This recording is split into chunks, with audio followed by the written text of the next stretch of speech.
Say we're taking this on the road. You do that a couple of times. You build up word of mouth, and then the next logical step is charging admission to be there to be present. I feel like first we have to test the equipment that I have to see if it even works if we try to do this in person. Brian, you don't give your equipment regular testing? No.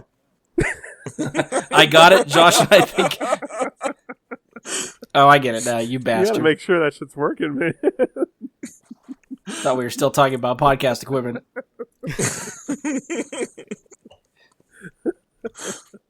You're welcome. I found the cold open, I think.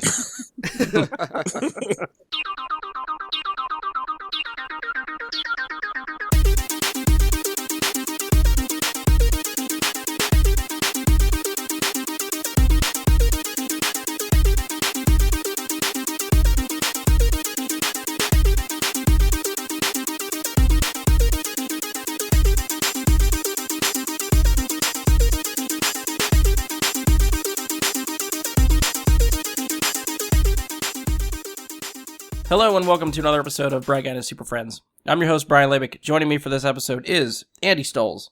What's up, podcast people? And Josh Zorch. Hi, everybody. It's 2018. And rounding out with Mike Bradley. Why is the fat guy got to be rounding it out? That was not a dig. Don't put words in my mouth. Trying to get me in trouble already. All right, so we've been putting off this episode for a few weeks after trying to schedule around the holidays and people's sicknesses, but we're finally ready to talk about our favorite movies of 2017. I usually have a lot of fun with these episodes. Hopefully these guys do too. If you've never listened to these episodes in the past, each of us has made a list of our top 10 favorites of the past year. We have not compared these lists before recording, so this will be a surprise for all of us. We'll start with everyone's number 10, move on to everyone's 9, and so on until we get to the number 1 for each of us. Along with doing our top 10, we usually do some honorable mentions, some movies that surprised us, some movies that disappointed us, and Andy has a fourth list we may get to at the end. We'll see how we do with time. Now, for the disappointments, I make it a point to not call these movies the worst movies of the year, because when it all comes down to it, these are all opinions. So the movies might not be bad, they may just be movies that we were looking forward to, had some expectations, but they failed to live up to our expectations. So because of that... you shouldn't feel bad for liking them if these would have made your top 10 list or whatever like that. Because I'm sure some of you will probably think our picks suck, so that's just what happens with opinions. So at the very least, feel free to see any of the movies we talk about on a list. Just form your own opinion, check them out, good or bad. Maybe you'll like them or feel differently than us. It's the best advice I can give, really. And let's not forget, this is now, this is becoming, an annual tradition. This is the third top 10 of the previous year episodes. That is true. I think that is true. I don't know what I did with the list from 2016. Wait, no. I still have mine. Oh, I do. Okay, 2015. Sorry, I'm looking at 2015. I don't know where 2015 went. I do have 2016. So this is a Brad Guy and Super Friends tradition. Yeah, and it's been, I can't remember how many we had. I guess how many we have on 2016? 2016, there was 4 of us. I think the only, Andy, Josh, and me were here. I think it was Mike Romano instead of Bradley for that one. Yep. Andy, we didn't have you on most anticipated. Nope. I don't have a list from you. I was not on that one. Okay. Yeah, because I'm looking at the anticipated for this year. I'm going to try to compare and see how many people, what movies from our anticipated made our top 10 and see where that goes. Well, I was there last year. Based on what Andy said before we started officially rolling, he may not get to most of his anticipated anyway. No. Yeah. Their movies all Bradley, see. Yeah, Bradley, you were there. Yeah, last year we had... I have a list on my phone. For most anticipated, we had Matt Close, Mike Romano, Josh, Mike Bradley, and myself were all there for that. So I do want to shout out for Matt Close and Mike Romano. Both of them were invited back for the favorites of 2017 for this show. Mike was busy. Matt didn't think he saw enough movies to warrant being on the show, so he passed. But both of them did hand off their top 10 lists. So we can go over those at the end on their behalf, and they're not here to defend themselves, so we can basically say whatever we want about them and their lists. So that could be fun. Can we only criticize their movie lists, or is it like open game? I mean, really, whatever you feel. Okay, I'll start making some notes. But before we get started, and before we get into any of our lists, are there any movies that you guys wanted to see that didn't get around to this year that are obvious omissions, maybe, from your lists? The only one I didn't get around to that I probably wouldn't have had any impact, but the only one I made, like from the big list I made, was The Zookeeper's Wife. And that's probably going to end up being like a very, heavy movie anyway, so I'm sure it's good. Probably, I don't anticipate it being bad, but yeah, probably wouldn't have had any impact on the list overall. But I actually did almost 2 years running now, did hit every mark that I had set out. Good job. Because I used my time wisely. I missed out on catching Mother, and I did not get to see Jumanji yet. So I guess that's, it's very end of 2017, but it still counts for 2017. So right. Yeah. I did not get to see that yet. Andy, anything sticking out for you?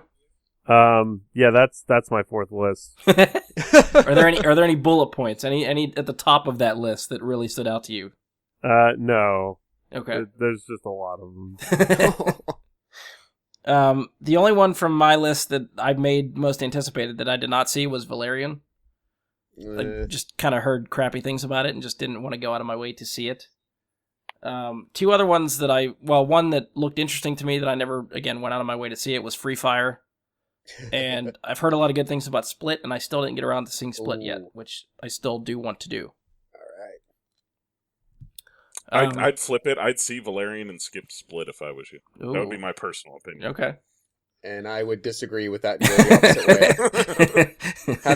having seen both of them as well, I would go the opposite way.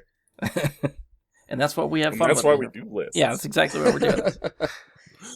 And again, it all comes back to everyone's different opinions, so everyone's in different places.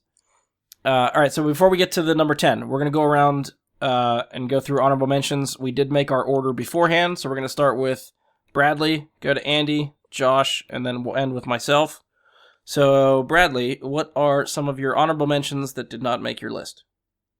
I have 3 honorable mentions down. First of which is Alien Covenant. It was very good, but just not quite good enough. John Wick 2 and Atomic Blonde. It's a good list. And both John Wick 2 and Atomic Blonde, similar kind of movies, very well done action sequences throughout, but I just feel like this year was just so jam-packed with really good movies that I could make an honorable mention list much longer, but I had the same I felt like 3 was a butter zone for the show. Yeah. So. All right. That's where I came out at. Sounds good. Andy, honorable mentions.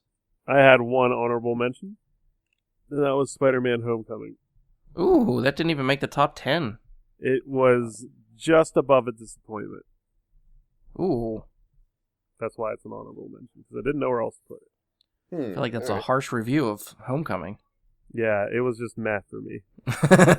All right. I'm sure there will be a discussion of it. Yeah, it's definitely going to show up on some people's lists, I can tell you that. Josh, what do you got? Yeah, I had the same problem as Bradley, where when I started putting it together, I realized my honorable mentions, I started with 9 and had to whittle it down. So the ones that I'm going to include are Happy Death Day, only because it was way better than it had any business being. Okay. It was surprisingly entertaining. It wasn't it started out annoying and full of archetypal characters, and it actually got pretty good. So I was very surprised by it. I'm actually including Bright on my honorable mentions. There's a lot of, I want to say problems with it, but there's things about it that after listening to other opinions and reading some reviews about it, I see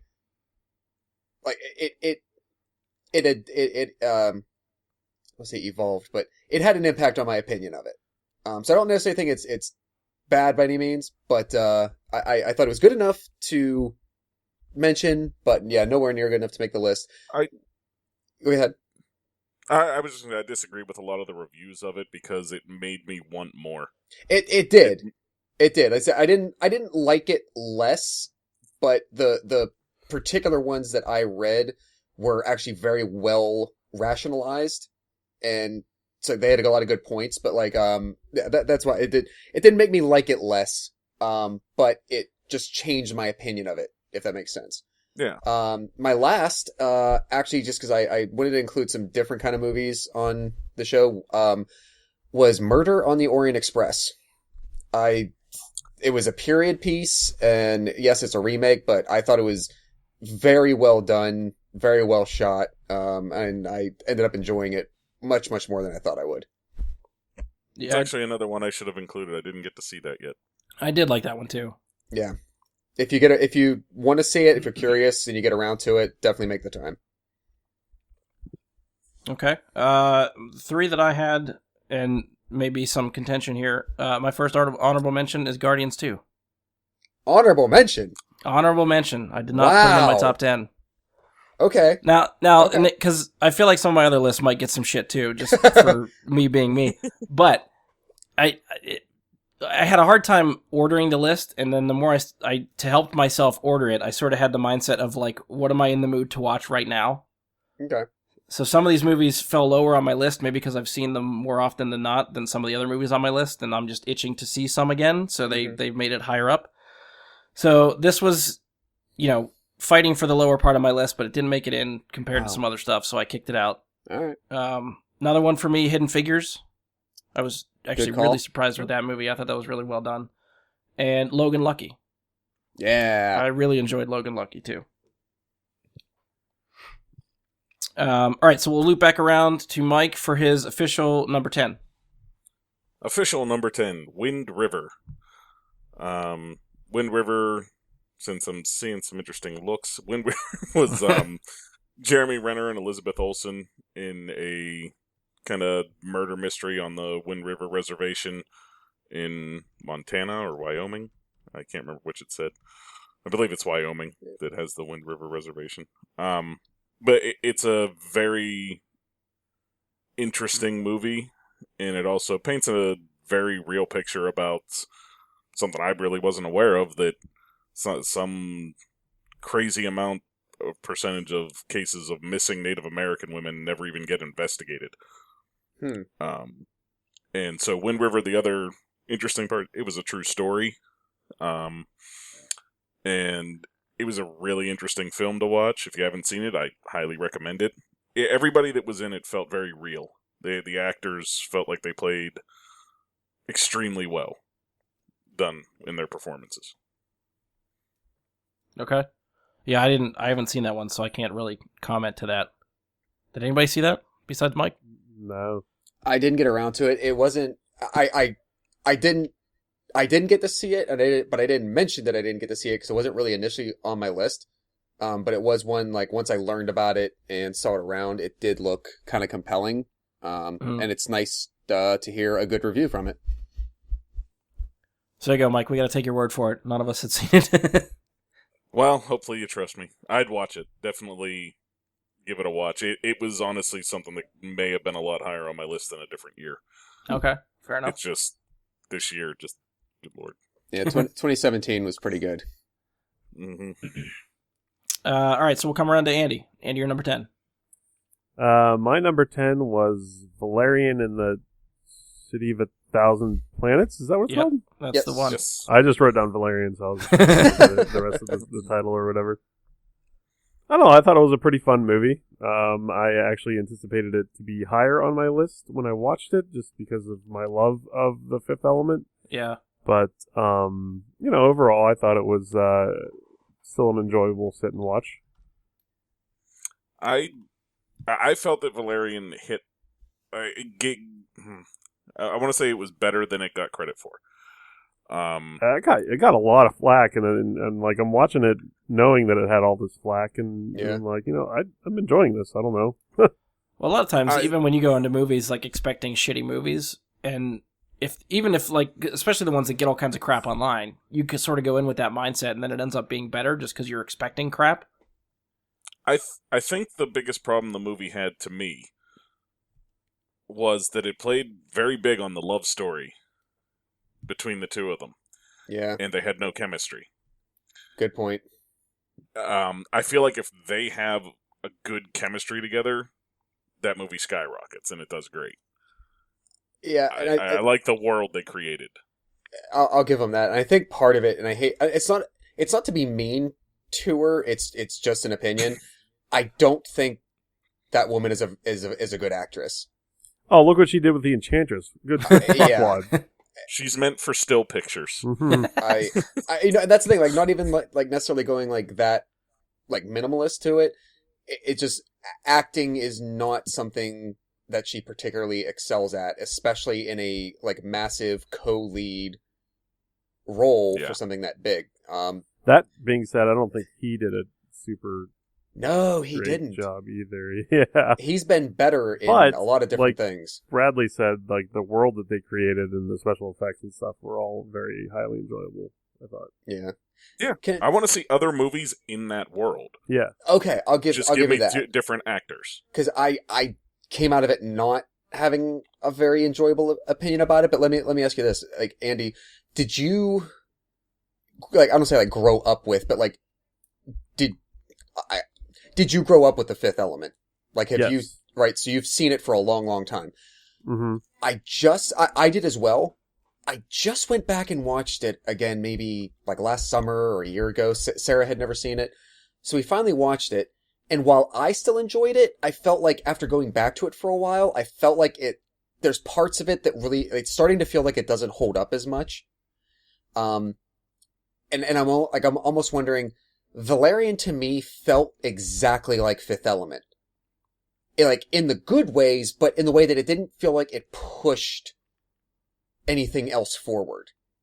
Like design-wise and visually, because of technology jumps, it looked great. But in the film making, it didn't feel that different to me than Fifth Element. And maybe that's one of the reasons why it didn't grab me as much, because it felt like a movie that had been made 20 years ago. Like I had already seen it almost. Does that make sense? I like that part of it, though. Okay, yeah, I mean, to each his own. That's just why it just didn't resonate with me that much. I don't know. Last time I saw The Fifth Element, I still enjoyed it as much as the first time I saw it, so I don't know. Okay. I mean, coming from the outside looking into Fifth Element, it's a weird fucking movie. Yeah. And I feel like, I don't know if that's one that, and maybe the same way with Valerian, that, and this is coming from a guy who hasn't seen Valerian, but if you see those movies once, you kind of walk out going, I don't know how I feel about that, because that was really fucking weird. But the more you watch it, the more you sort of come around to it. Like, I still feel like Valerian could have that cult type of following to it. Give it a couple years, and we'll see if it comes around. Fair enough. Because even just from the trailers, like, it looks like a really, really pretty movie. When it is. Oh, it is. It took a while for The Fifth Element to really, really catch on, too. And so, I mean, too, I think in the theaters, True. Fifth Element was people were coming out of it saying it was real fucking weird. And because I think it was marketed as an action movie. Yeah, especially with Bruce Willis in the lead. And then you watch the movie, and it's not an action movie. So I don't know if marketing didn't really help Valerian too. I don't know, but I think, again, this is coming from the guy that hasn't seen it, so I can't really form too much of an opinion. Yeah. I'll come back to it after I get around to it. I think the things that were said, especially about the acting, like the script wasn't bad, the story was interesting. I think in the hands of especially two other actors, or at least one other actress that maybe then the lead actor could have played better off of, I don't know. I mean, like I said, I've seen Dane DeHaan do much better with other things, but maybe in the He's hands really of good in two, Chronicle. yeah, like in the hands of two different leads, maybe I end up liking it more. Maybe that was my problem. I don't know. Yeah. All right, so we'll come around to Josh's number 10. This was something I hadn't even expected to see, but I'm glad that I did. My number 10 is The Foreigner. This was the Jackie Chan and Pierce Brosnan movie. Mm-hmm. Hands down, I mean, not that I've seen his whole catalog by any means, but out of the half dozen to like 9 Jackie Chan movies I've ever seen, this was by far his absolute best acting that I've ever seen. Like, legitimate. And I'm not saying like the other stuff that he's done has a low bar, but this was one of the like strong times that like you saw Jackie Chan the actor. Even though instead of the stuntman. Yeah, and he still has a couple of sequences where that happens, but the movie would have been just as good, just as powerful if any of those sequences never happened. Okay. And like him and Pierce Brosnan surprisingly play off each other very, very well. It's partially action, but it's partially thriller, suspense, and like how deep are things going, who's double crossing who, and then like just Jackie Chan's character is like a one-track person like cutting through everything else happening. It was a good mix. I was pleasantly surprised. That movie might have changed my movie list.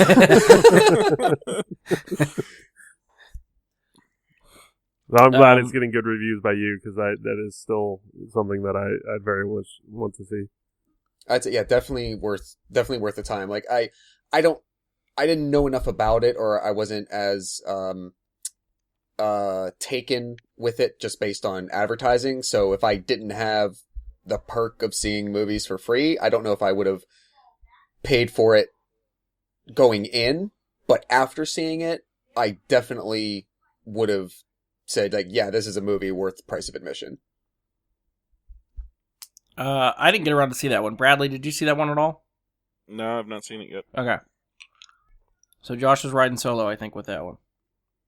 But yeah, I think that was one I was interested in. I kind of actually forgot about it, because I think it was in theaters at a weird time that I didn't get a chance to see it, and kind of forgot about it. Is it on a video now? Like home video? I haven't Soon. checked, if not very soon. Yeah. Because I think I saw it in October, so that was right when Jigsaw was coming out, and it was still very big, and Blade Runner was out. October was a busy month. Yeah, Blade Runner and Foreigner are both coming out around the same time on DVD, I think. Okay. That would make sense. Yeah, I'll have to try to check it out on home video then. And I think Thor, as a benchmark, I think Thor's coming out. It's releasing like the last or second to last Friday of February. So if these, those two movies came out a month or so before, a couple weeks before, it's got to be, within the next week, 2-3 weeks, that Blade Runner and Foreigner have got to be coming out, I imagine. Blade Runner, I know, just hit video this week. Oh, did it? Okay. Then Foreigner so Foreigner might not be too far behind. Yeah. Maybe Foreigner did come out then. I knew it was soon. Let's look for it. Okay. Yeah, maybe it's a new release this week too. All right, yeah, something to look out for. Yep. All right, so my number 10. My number 10 is John Wick Chapter 2. There's just something about Keanu Reeves just going apeshit on people that is just fun to watch. Yeah. No denying that. I've seen other movies that I feel like try to replicate that formula or try to get the action that well choreographed, and there's still no substitute for it. And I Agreed. It's really hard to watch something else that imitates that when he just does it so fucking well. I'm highly looking forward to Chapter 3. Yes. Did you hear there's also possibly a series coming, too? Yeah, I think it's called The Continental? Yes. Just like about the organization and people related to it and whatnot. Latest headline I saw was that Ian McShane may be in the series. Nice. Well, he went and did American Gods, so I would assume he would be... And he might So not if they even... have- to do with other series. Yeah, if they have him headlining the hotel and you just see other assassins like coming in and out this organization, because the world they build for those two movies is really fucking fun. I like all those rules that they have. It just seems like such a cool underground thing. And he can carry a series. Oh, yeah, definitely. And Keanu would appear here and there. Like, he'd pop up for cameo appearances and kick ass in one episode, and you wouldn't see him for a season and a half. But I wonder if they, I wouldn't put him past it doing that, but I wonder if they would wait until Chapter 3 is done before they have him show up in the TV show. I'd hope so. Or they might give a bit of backstory to him. Maybe you get some early year stuff. Yeah, I guess it would Before depend when everything. the show is set. We'll have to see if they give us more details on that if that moves forward. I think it would be fun if in the series there were cutaway moments that are like taking place at the hotel, where like the moments where he is like walking through the lobby, and you're like, oh, that's the moment from like the first movie where he comes in at this point. But there's this other storyline that you're actually following in the episode. So it's almost different point like, of view shots and Just, stuff like that. just that happening in the background while they're Yeah. telling the story. Yeah. You see him roll up with the dog and tell the dog to stay there as he goes off and does other things. Yeah, The exactly. dog is just there for like a few episodes. Yeah. Yeah. Sitting there. So that's my number 10. Did everybody else see that, or you guys? That See that made one? my movies that might have changed my list. List. I'll call that list number 4. That made my list number 4. I think we also need to start with Andy's list and start whittling it down for him. No, that's not. I'm So marking that- them off. Yes, well, so that we can like, you know, like, okay, well, here are the ones that we really think you should see. So let's make a point to like, you know, get together or something and like, all right, we're having a John Wick night, something like that. Like that'll be a goal for this year, is to start catching you up on everything from last year. Yeah, hopefully, and if you like any of the movies in our top 10, those will be the first ones you start crossing off the list when you try to catch up. All right, so let's loop back around to Mike for number 9. My number 9 is Logan Lucky. Oh, nice. I enjoyed the hell out of that movie. It was just fun from start to finish. Yeah. You know, it made sense, honestly, looking at it ahead of time and looking back at it, that Channing Tatum and Adam Driver would play so well off of each other. Yeah. Daniel Craig playing as well into the comedy, I did Yeah. not really expect, but he was, oh my god, he was just great. The whole premise of it, everything about that movie was just a ton of fun. I mean, that's the best way to put it. That was just fun the whole time, and it had a heart Yeah. behind it too. And it was not, it didn't feel like a forced heart or fake or anything. It was just, you know, a father-daughter, easy to insert, touching moments kind of thing. I must feel like anyone that watched like any of the Oceans movies and liked them should check this out. Yeah. Okay. Oh yeah. Did anybody else see Logan Lucky? It made my honorable mention, so I definitely enjoyed it too. Did Josh or Andy, did you guys see this? List 4. I was able to see it gratefully. Our theater doesn't keep stuff nearly as long as everywhere else because we don't have as many screens to do so. But I did squeak in, like, I think it was the very last day we actually had it, and was able to. I like when Soderbergh makes stuff like this. Like, whatever. I don't even say he, like, switched gears at some point, but, like, I forget about a lot of the movies he made, and then when I remember them, I'm like, oh yeah, that was a damn good movie. Yeah. Like, you go back and think of, like, Haywire. Like, that, Yeah. like, that movie's excellent. I think, like, Logan Lucky kind of falls in that same vein. Like, obviously it's a much different tone, but it's funny, if you look at it, I think this is, like, the third or fourth movie that he and Channing Tatum have done together. Well, what? At least the first 2 Magic Mikes, right? I And then don't, this one? well, I don't remember if Soderbergh did I know he did the first one. I don't know if he made the second Magic Mike, but he did Haywire and this, so that's at least 3. Okay. So I don't know if I mean, they're a good team, and yeah, him and Adam Driver worked well. You know what I was happy with Daniel Craig? The stuff that they showed you in the previews and whatnot wasn't the extent of the moments that they got out of him. It wasn't like, oh, we got these couple of, like, gold nuggets, let's put them in the previews so that it looks like Daniel Craig is hilarious and people will want to see it. Yeah. He carried the character pretty well the whole time. Yeah. All right. Anything else for Logan Lucky? Nope. All right. Andy, number 9. My number 9 is King Arthur: Legend of the Sword. Oh. Oh, okay. I thought it was really cool to see a Guy Ritchie movie done with the King Arthur legend. That being said, it probably could have been better. Okay. And, What about it didn't you think was very strong? Or like, what could have been strengthened, I should say? I think the story could have been fleshed out a little better instead of like with all of the Guy Ritchie-ness too. I don't know how to describe it. I saw it, so I know what you mean by that. Okay. Yeah.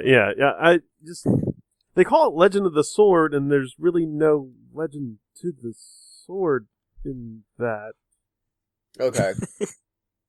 Do you know what I mean? Like, I do. When do they actually flesh out Excalibur in that? They don't. Yeah, I mean it's so it was poorly titled. Yeah, it sounded like an awesome title. Yeah. Okay. No, it does sound like an awesome title, and then you're like, okay, did they even like they said, okay, that's Excalibur, and you're like, okay, cool. And then cool guys. I'm with you. It felt It should have been called Legend of Arthur or something like that, because it was more about Arthur than it was about the sword. Yeah. But I'm with you. It was a different style. It was a different way to approach the story. So, yeah, I can see the positives there. Yeah, I didn't see that one, so I can't contribute there either. Mike, did you see that at all? Okay. Yeah, I think that was another one that I feel like got trashed as far as reviews. It did, yeah. All right, so we'll swoop around to Josh's number 9. Blade Runner 2049. It wasn't until like a couple of weeks later after seeing it that I actually realized how much it was sticking with me. Mm-hmm. It's very long, so it's not something you like. I can, if I had it on Blu-ray, I am not sure it's something I would just casually on a whim like toss in to just sit back and enjoy. But it's a time commitment. It is, but it like I said, since it was something that I found myself continually going back to certain sequences, certain scenes, performances, choices of the actors, the mood, the environment design, all of it.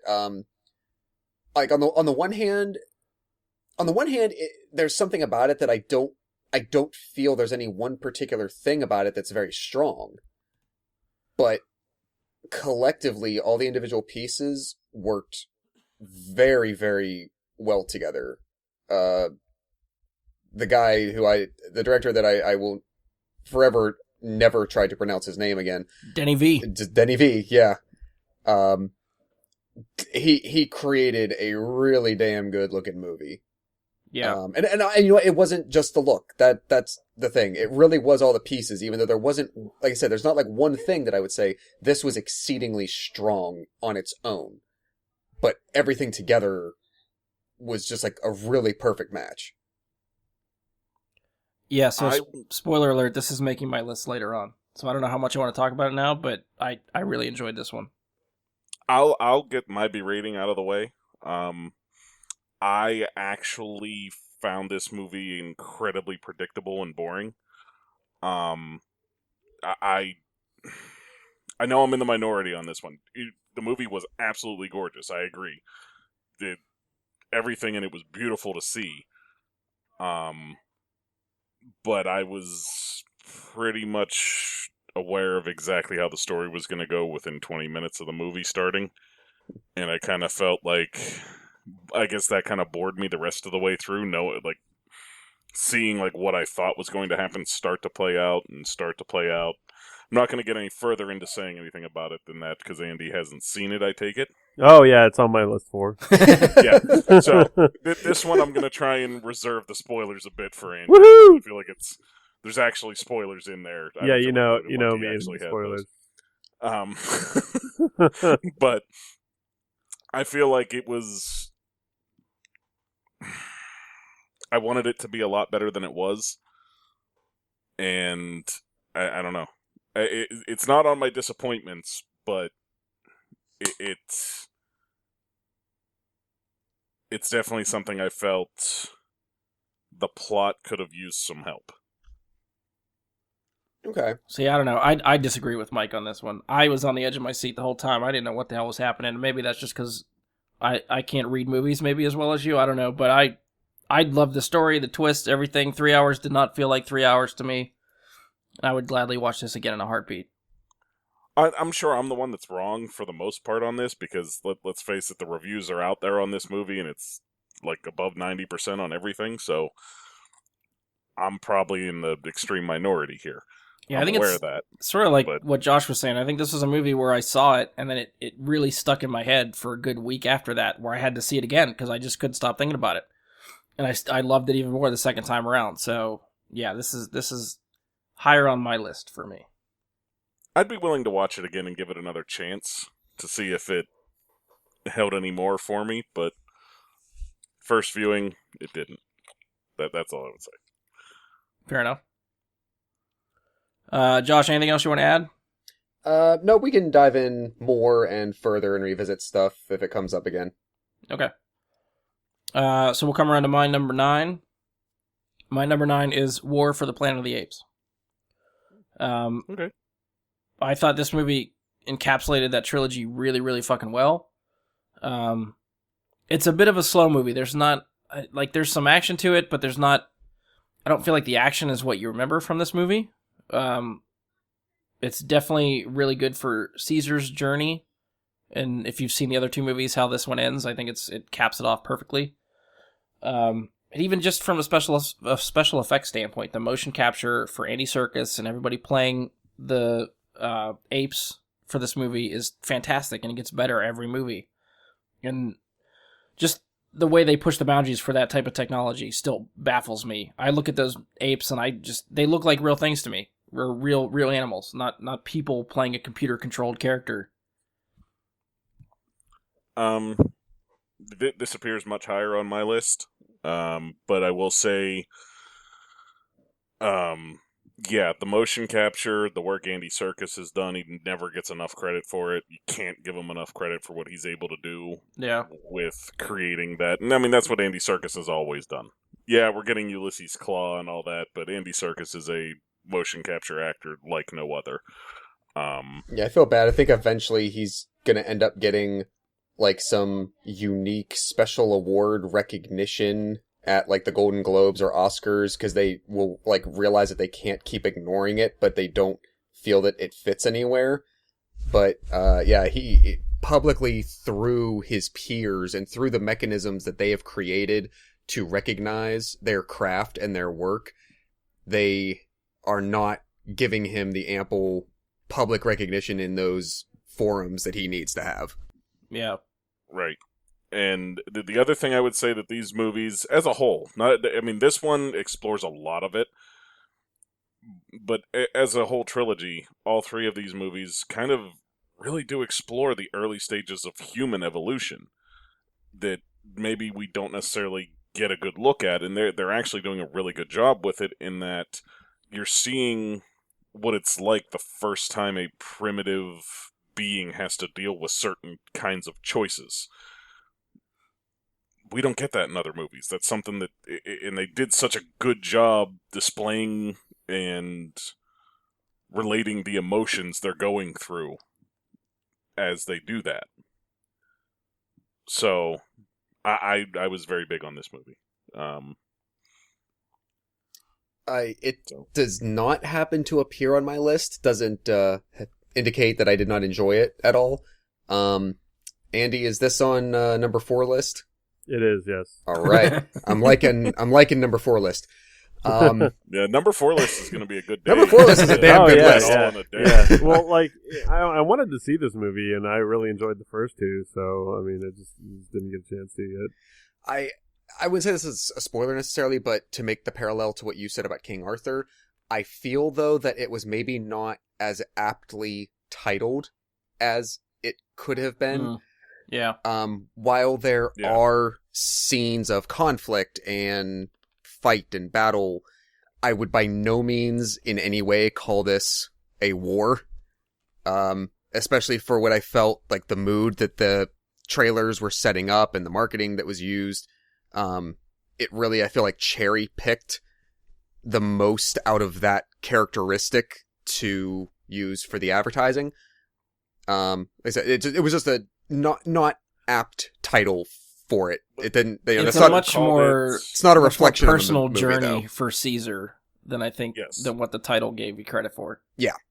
And I think it could have been The Great Escape from the Planet of the Apes would have felt an apt name. Yeah. Because it definitely had that feel at times. And then, just completely random, I just suddenly popped into my head, but Steve Zahn's ape, I can't remember the name of the ape that he plays in that movie, Loved but that. fucking stole the show for me. That is true. I almost forgot about that. Oh, I'm looking that up right Yeah. now. Because I remember, I didn't even know, it's like, I forgot about Steve Zahn for, the last 10 years. And then, after I saw that, I'm watching the credits, and he comes up, I'm like, holy hell, that's awesome. Yeah, I didn't realize that was him until watching the credits. He did amazing. Yeah, I mean, talk about, actors that excelled in a motion capture type of performance. He nailed that. Yeah. Yeah. He's just, his character credit is just called Bad Ape. Oh, Bad okay, That was his name, Bad Ape. All right, anything else for this? Oh, we might hit it again if it comes back to Mike's list, right? Yeah, it's on my list again. So if we need to talk about it again, we'll hit there. So we'll loop back around to Mike's number 8. My number 8 is Spider-Man: Homecoming. Again, this is one any other year probably would have been a lot higher for me. But it just one of those things when you're making this list and you're trying to figure out what goes where. That's where Spider-Man wound up for me this year. From the opening credits on, I was sold. I think we discussed it once before. When the Spider-Man theme hits during the Marvel logo, you kind of got that sigh of relief, like, okay, Spider-Man's home now, let's see what happens. And Still a little mad they didn't use that theme for the movie. During the movie. They use it in the opening credits, but, as far as, the Spider-Man theme showing up later when Spider-Man is doing Spider-Man things, it doesn't happen again. That's all you get. I feel like that's not a Marvel thing to do. I feel like they don't really... But that's the problem, is a lot of their characters don't have recognizable theme songs. You put that song in that movie, and that is a recognizable theme for a character that should have a recognizable theme. That's true. Sorry, I undercut you. Go ahead and... No, you're fine. Now you got me thinking about that, and thinking about scenes that would have been cool in. But anyways, I feel like Tom Holland did a fantastic job as Peter. The thing I didn't know is I haven't read a lot of the newer Ultimate Spider-Man stuff. The girl, Liz, is she a love interest of his in any of the newer comics? Do you know? I was kind of confused as to why there was a random girl that they chose to not have one of his normal love interests show up for this. Yeah, one. I honestly don't remember. I'm pretty sure it's a character that was used in a comic before, but it's not a character I'm familiar with in the comics. Okay. Yeah, I just wasn't sure, because it's not one I've experienced in any of the comics. But in general, I thought, Michael Keaton, as expected, knocked it out of the park. With a very difficult villain to knock it out of the park with. Yeah. But they made it work. The storyline and their ability to plug it in where needed without screwing up their own timeline, I think was very well done and important. And the idea that, all this alien tech from the Avengers resulted in, the Tinkerer being able to make all this stuff for him. I thought that was pretty damn cool. Yeah. I thought that was one of the best uses of connected continuity that they've applied without it just being wasted as a temporary inconsequential callback moment. Yeah. It literally becomes the driver for the characters, for their motivations, for the tools that they have at their disposal to, do what it is that they end up doing. It was one of the few things I felt very, let's say, comic booky, necessarily, but I feel like a lot of other things that maybe have just popped up here and there, in between the movies, like I said, I don't want to call them fan service per se, but it wasn't as well taken advantage of. You know, like the writers, you know, had this story idea and came up with it. They recognized an opportunity to use something that really you could have forgot about entirely. Like, we all know that stuff during the events of the Avengers happens, but if you never really revisited the practical effects of it, the practical consequences of it, nobody ever would have thought about it again. And they found a way to harness that and bring it really down to the street level where the story needed to take place. Mm-hmm. I think that's a fantastic job that they did with that, and using it as a fuel to create their, you know, the Spider-Man villain typically has that otherwise would have been a perfectly good guy, went bad kind of thing. You know, when you think about the major Spider-Man villains, very few of them were just innately bad people that continue to do bad things. You know, so there's a long list of them if you look back at it. Sandman and Harry Osborn, all that. But I feel like this one was actually believable in that this guy just got screwed and got pissed off and was trying to make some money. You know, like, he wasn't trying to be a supervillain. He was just trying to be a criminal making money. He didn't give a damn about Spider-Man until Spider-Man gave a damn about him. And he, you know, he was just trying to provide for his family after the government screwed him out of God knows how much money. I feel like that's a more believable scenario for somebody turning to something like that than, say, I don't know, the Amazing Spider-Man Part 2 with Andrew Garfield and the Shocker. I feel like, you know, they took the correct route. Yeah. Minus the alien tech on the believable stuff, but, you know, it is what it is. Yeah, this one will make my list in a few more rounds. But yeah, I like... I think this is the first Spider-Man movie in a while that nailed both sides of the character. There, you finally got the clumsy, dorky Peter Parker and the funny, quippy Spider-Man. Like, the past movies have got one or the other right. They haven't... I don't think they've nailed both of them, but Tom Holland, I think, did an excellent job. And just having Spider-Man be able to play with everybody else again is so fun to see. Yeah. Yeah. The back and forth with Happy, I thought, was just great. That was well thought out. And I'm glad that... It was a good idea. I'm pretty sure we talked about this whenever we reviewed it too, but RDJ did not overshadow this movie. He's sprinkled in there just enough. It is definitely Spider-Man and Tom Holland's movie, so that is good. Yeah. That was a concern going in. Yeah. Was that it was going to be like Iron Man featuring Spider-Man. Right. And it wasn't that, so that was a plus. All right, so we'll go to Andy's number 8. My number 8 was The Zookeeper's Wife. Oh, there you go, Josh. All right. So it won't disappoint once I get around to it. It also made my surprise list. Okay. Okay. And on both, I didn't know what to really expect from it, except that there was a zoo involved. But you are right; it is rather heavy. But it just, I don't know. I enjoyed it very thoroughly. It is not funny or actiony or anything like that. So it's a drama. Yeah, it's a drama. But yeah, I'd recommend it. I think it was well acted and well produced. Everything about it was pretty solid. Yeah, I don't think I know anything about this. Can anyone summarize this or? There's a zoo in Poland called the Warsaw Zoo, I think.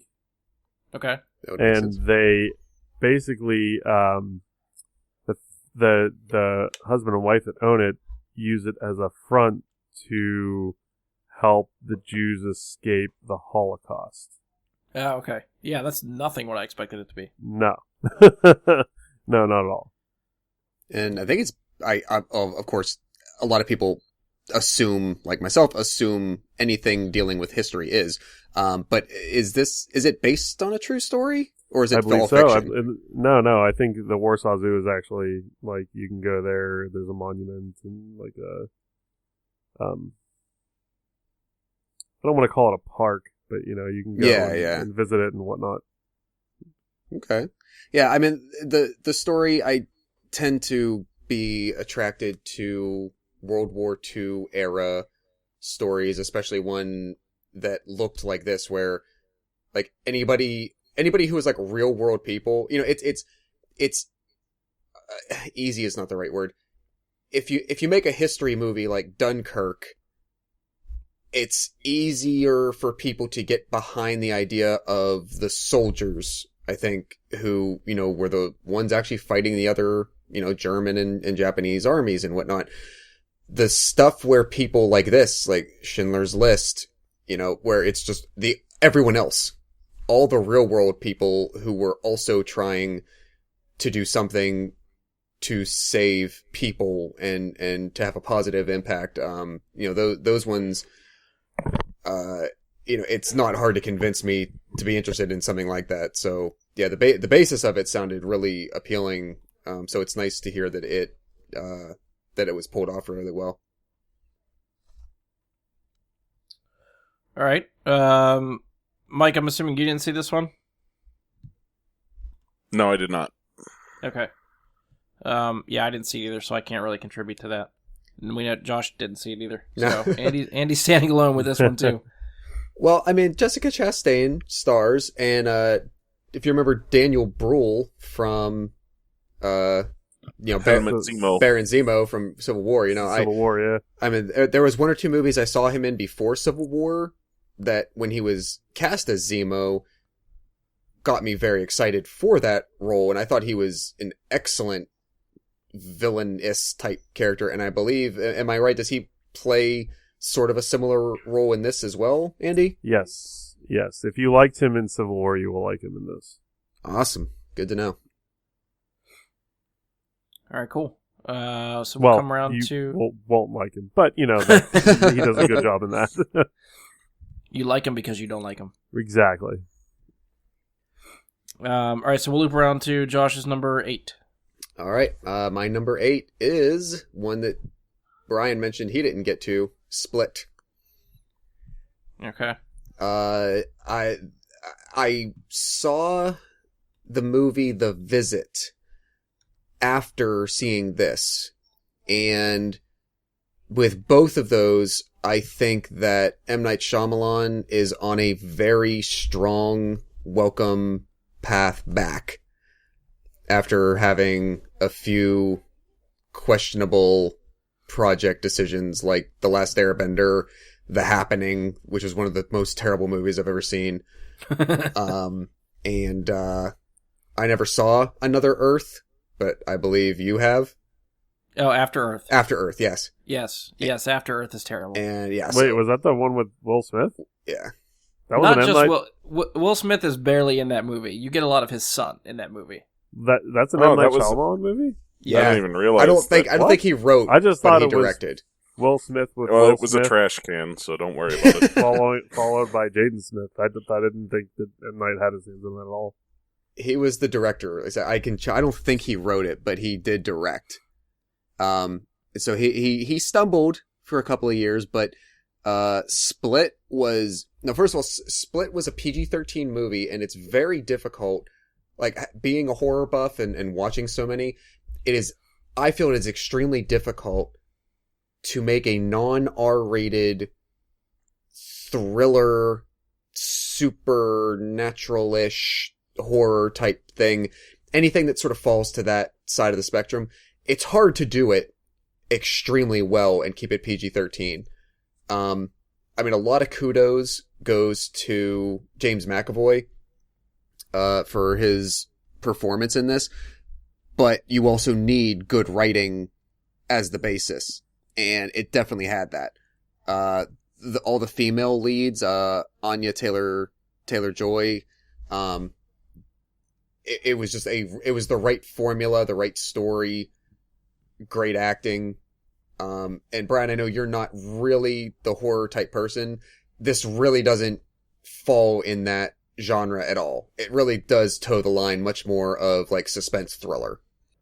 Yeah, even just the rating. If it was rated R, I'd be a little bit more sketchy to it, but it being PG-13, I'm like, okay, I can handle this when I get to it. I mean, I mentioned it earlier about like Valerian and Split and our difference there. My problem with Split is 0% James McAvoy. He did a fantastic job with his role.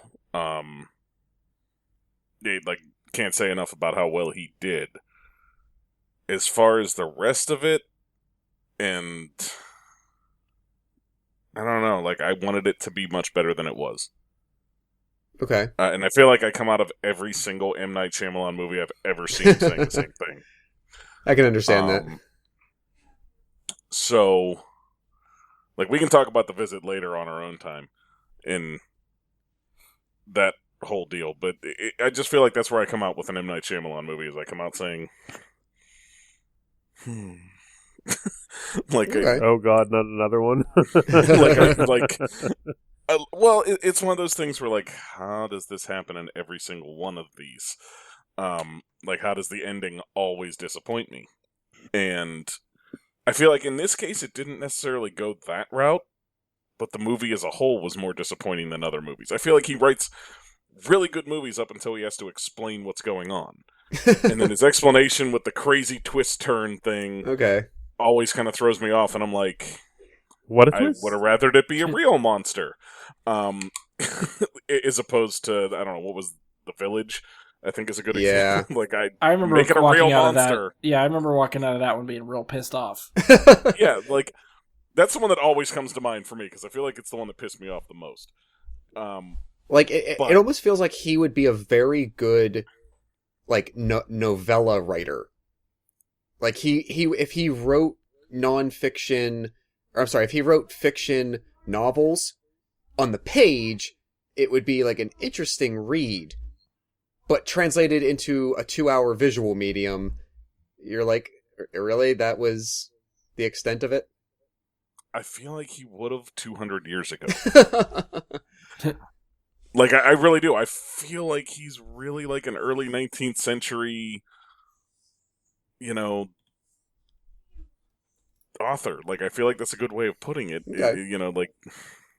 That's where it falls for me. I know some people love the guy and he makes tons of money and all that. It just, I don't know. Andy, did you get around to see this one or no? Split? Is this list 4 for you? Yes. Okay. I would It's definitely low watch... on the list. I just the last few M Nights, I'm just kind of like, eh. So Yeah. the This only one's thing that really worth had watching. me kind of wanted to see it, Emily really wanted to see it, and McAvoy's in it. So Yeah. Yeah. McAvoy makes it worth watching whether you enjoy the rest of it or not. He is actually incredibly good and worthwhile. And like this was my number 10 on my most anticipated for the year. So, and that, I think that was like one of the points that I think I'd brought up was, yeah, it's M. Night, but the previews of what I saw of James McAvoy bringing to it at that point. I also didn't think I thought he was an actor of a particular caliber that he would not have taken the project if he didn't think it was strong enough and he wouldn't want to take it on. So that's why I was, going to give it a chance to begin with. And like I said, I there's certain things about it that that I think could have been strengthened, to use the argument from King Arthur again. But I think it was something that put M. Night on a good potential strong foundation again, something he can use to build off of going forward. Sounds good. Can't argue with that because again, I didn't get around to this one yet. All right, so we'll go to my number 8. My number 8 is Wonder Woman. DC finally got something right. Notice that, well, granted, we haven't got through everybody's list, but we have not talked about Justice League yet, so we'll see if it makes anybody's list at all, but... it made my list. Oh, the 4th list. Yeah, I was reserving to see if it shows up anyways top 10 or hits a disappointment list at some point, but you know, they had this movie and they had Wonder Woman and Justice League in 2017. Justice League didn't live up to, not that I had expectations for it, but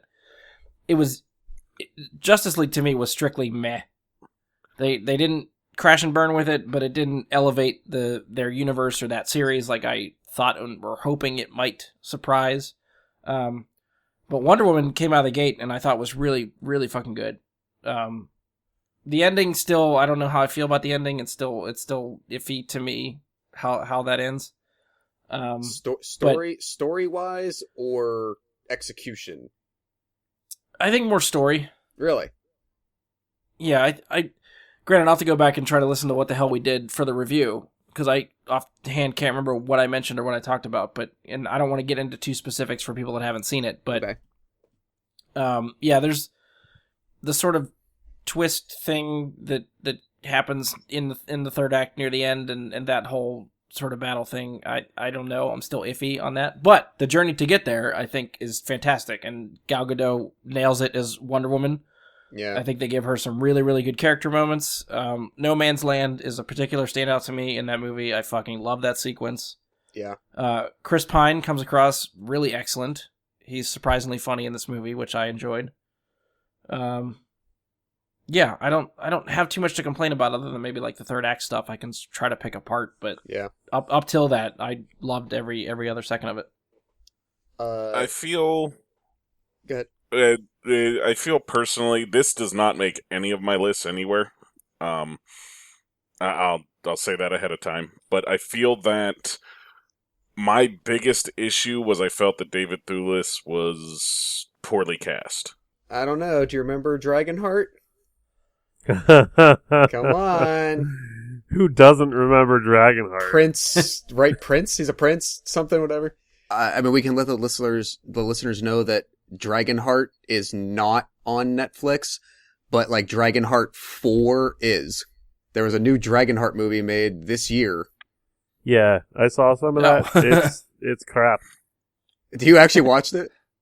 The part of it. Only watched the first one. I haven't watched any after that. Yeah, part 3 and 4 are both on Netflix. So if you followed our thread from David Thewlis to Dragonheart, then you can get some, and you really love Dragonheart, you can get some Dragonheart appetite satiated on Netflix, but just not the one with David Thewlis. So when you're saying Dragonheart 4 is bad, are we talking Jaws 3 bad or Jaws 4 bad? Or like Sharknado 2 bad. Bad. Just bad. I think we made mention that this movie might show up on some other people's list. Do we want to talk about it now, or wait till we come back around to it? If anybody has anything to add. Let's take a breather. We'll add some new thoughts when we get to them. Okay. So that was my number 8. We'll loop around to Mike's number 7. My number 7 is It. I feel like, the sequel can't come soon enough on this movie. I feel like it just did such a damn good job with the story. Like, yeah, there's certain parts of the book that are just never going to be put on film.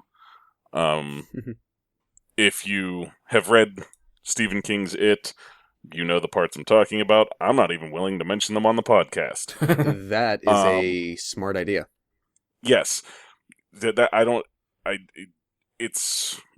was some of the complaints people had is that it didn't stay true enough to the book. And some of that book was a little bit good too reasons. fucked up. Yeah, some of it was a little too fucked up to put on the screen. Yeah. You're talking about an X rating that movie would have required in this day and age. And yeah, we don't need that. That being said, I know he's Skarsgård. What's his first name? Bill. Bill, yes. That's the Bill, yeah. He did a fantastic job as Pennywise. All the kids in this movie, I was very impressed. They were damn good actors. Yeah, that friggin' that kid from Stranger Things freaking, I mean, in certain scenes, like, just stole it. Like, he owned Yeah, he did. those Wolfhard. scenes. Yeah. He, like, I was almost at certain times, I was almost more interested in him than all the other kids and Pennywise. Yeah, I would agree with that. And I feel like Stranger Things has a lot of the reason as to why this movie got pushed. Is because it has that same kind of feel of the young kids in, doing their whole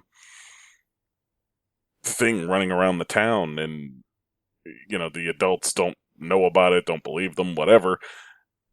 But, yeah, like, the whole thing to me was just nonstop, like, fun. And, for me, I'm somebody that has no fear of clowns whatsoever. It still manages a few good jump scares. Yeah, I was what I liked about it a lot was that it didn't rely on that. Like, it almost, afterward, it didn't even, like, a lot of, I don't think of it as a horror movie. I don't really think of it as a thriller. Like, not that it, like, defies genre because it's so bending, but it didn't rely on jump scares. It didn't rely on gore. It didn't rely on any of, like, the traditional things that you might think of a horror movie or, like, supernatural thriller necessarily. Like, kind of, like, for me, like, it exists in its own little pocket of, like, they just kind of made, like, a good scary-ish movie. Creepy. Yeah, like a good creepy movie. And maybe it's, like, studios haven't made something like that in so long because they focused too much on, like, emphasizing one type of scary movie tactic. Yep. So much. Oh, they definitely have. Like one, or, like, take your pick out of, like, the 5 main types you could select from, for instance, and most scary movies have fit one of those molds. This one really didn't. Right. It definitely set itself apart from the paranormal slasher monster whatever, and I feel like that was even though it's an old story and one that we've seen on film before, it still was refreshing, because it was so much better done than the old TV series was. One instance, that old TV series, much as I like Tim Curry, it just was not that great. So So Andy, for obvious Brian, did you guys see reasons, it? I can't contribute. But Andy, did you see No. that one? I did not see that one. Okay. I have no intention of seeing that one. Oh, it didn't even make list 4. No. No? You don't like horror? You don't like clowns? Or what is it? Both. Okay. I'm Fair right there enough. with you, Andy. You're missing out, man. If you like Stranger Things, Brian, you would like this movie. Yeah. I'm telling you, if you like one, you would like the other. What? I actually would agree with that.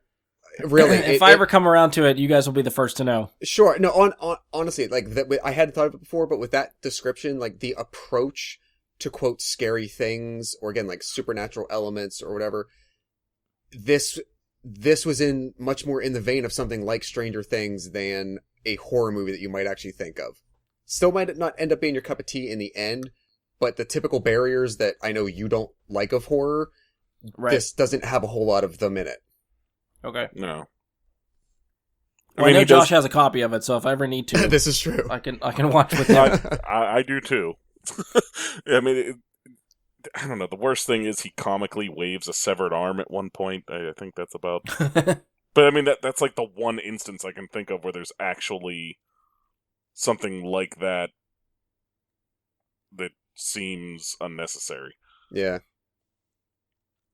Yeah, we'll see. I wouldn't hold my breath for it, but if I get there, I'll let you know. Okay. Andy's number 7. My number 7 was the Pirates of the Caribbean Dead Men Tell No Tales. Okay. This almost could have made my surprise list. It didn't make my top 10, but it was, I mean, especially following Stranger Tides, this I thought was again, like a strong return to something. Andy, do you think that, do you think they're going to keep going, like, given... No, I would say that was probably the last one. Do you want there to be more, especially kind of like how it No, left off certain I thought that things? was a pretty solid bookend to it. I mean, even giving that last bit, since we're not spoiling anything, that very last thing. Yeah, the end credits of that movie they lead you to believe there's going to be more. Doesn't make any fucking sense, that end credits thing, but Yeah. they want you to make it think there's going to be I don't- more. I don't think they will. I mean, I think it's Disney, and I think Pirates movies just kind of print money. Not here. Maybe overseas. It's still, I want to say it still made like 700 or something like that, didn't it? I'd have to check the All figures. told. I didn't think it did well, but I didn't look at the worldwide. I know it didn't do well domestic. Maybe- I saw it in the theaters. That might have been Captain Jack's last go of Pirates movie. You might see some Orlando Bloom and Elizabeth Swann or whatever, but I think if they lose him, they lose the franchise, though. Yeah, I don't think that is as little money as it might make. I think it makes a lot less if Captain Jack's not in it. Yeah, probably, although no pun intended and no spoilers, but if this does end up being its swan song, yeah, I agree, Andy. I think it was a good, if that's going to be the end, I think it ends on a strong enough note that it ties up enough that even if there's still some other strings you could pull on, if that's it's a fine way to be the end. yeah. Um, I mean, you really can't replace the original Pirates of the Caribbean, Curse of the Black Pearl. I mean, Still the sorry, best that one. movie is definitely yeah, the those best. first two. Yeah, two and three are, I think, pretty on par with each other. 2 is probably a little bit better than 3, but 4 came out and it was just like, oh, what the fuck happened to this? And then, kind of low expectations for this one, and then, being pleasantly surprised. It's pretty nice. 795 million Total? Worldwide? total. Yeah, worldwide. So it made That- money, but I'm Oh, sure yeah. they probably wanted it to make... With it being as big a franchise as it is, I'm sure they wanted it to hit $1 billion. There was a thing on IMDb earlier this week. It felt very much like a BuzzFeed type of article thing. Like, click on here for this list of things. But it was the I think 35 movies that have grossed $1 billion or more worldwide. Stranger Tides is the only Mhm. Pirates movie on that list. Dead 4? Man's Chest is now on there. Oh, is it? Yeah. Okay. On the list I'm looking at right now, it just got to 1.06. Okay. That was number 3? that was- Stranger Tides was yeah. 4. Dead Man's Chest was 2. 2. Yes. That's right. Yeah, World's End was 3. 963 million. Black Pearl was 654, and then just over $1 billion for the 2 and 4, and so right about 800 for this one. Yeah. I mean, it's How nothing. Stranger Tides made the highest grossing, I have no idea, because that is by far my least favorite. Oh yeah. I think it was the global money. It was certain markets like China had only recently opened back up to American movies in the couple of years preceding, and it went. Yeah, the rest of the world went, especially Asia, went ape crap for that movie.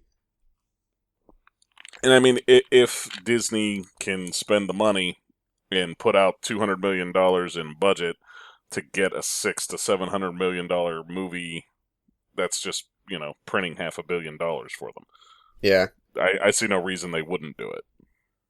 Yeah, anymore, I feel like a lot of movies, especially like Transformers and that shit, they just take the hit domestically and just release it overseas where it makes a shit ton of money.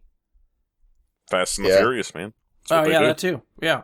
I feel like that one's the biggest offender because I want to say it was it was either the 7th one or the 8th one wound up being the 2nd or 3rd or 4th highest grossing movie of all time because of overseas. It made absolutely nothing here, but you go overseas and it made 1.3 billion outside the US. I don't know. I still think those Fast and Furious movies, I think, do pretty well here.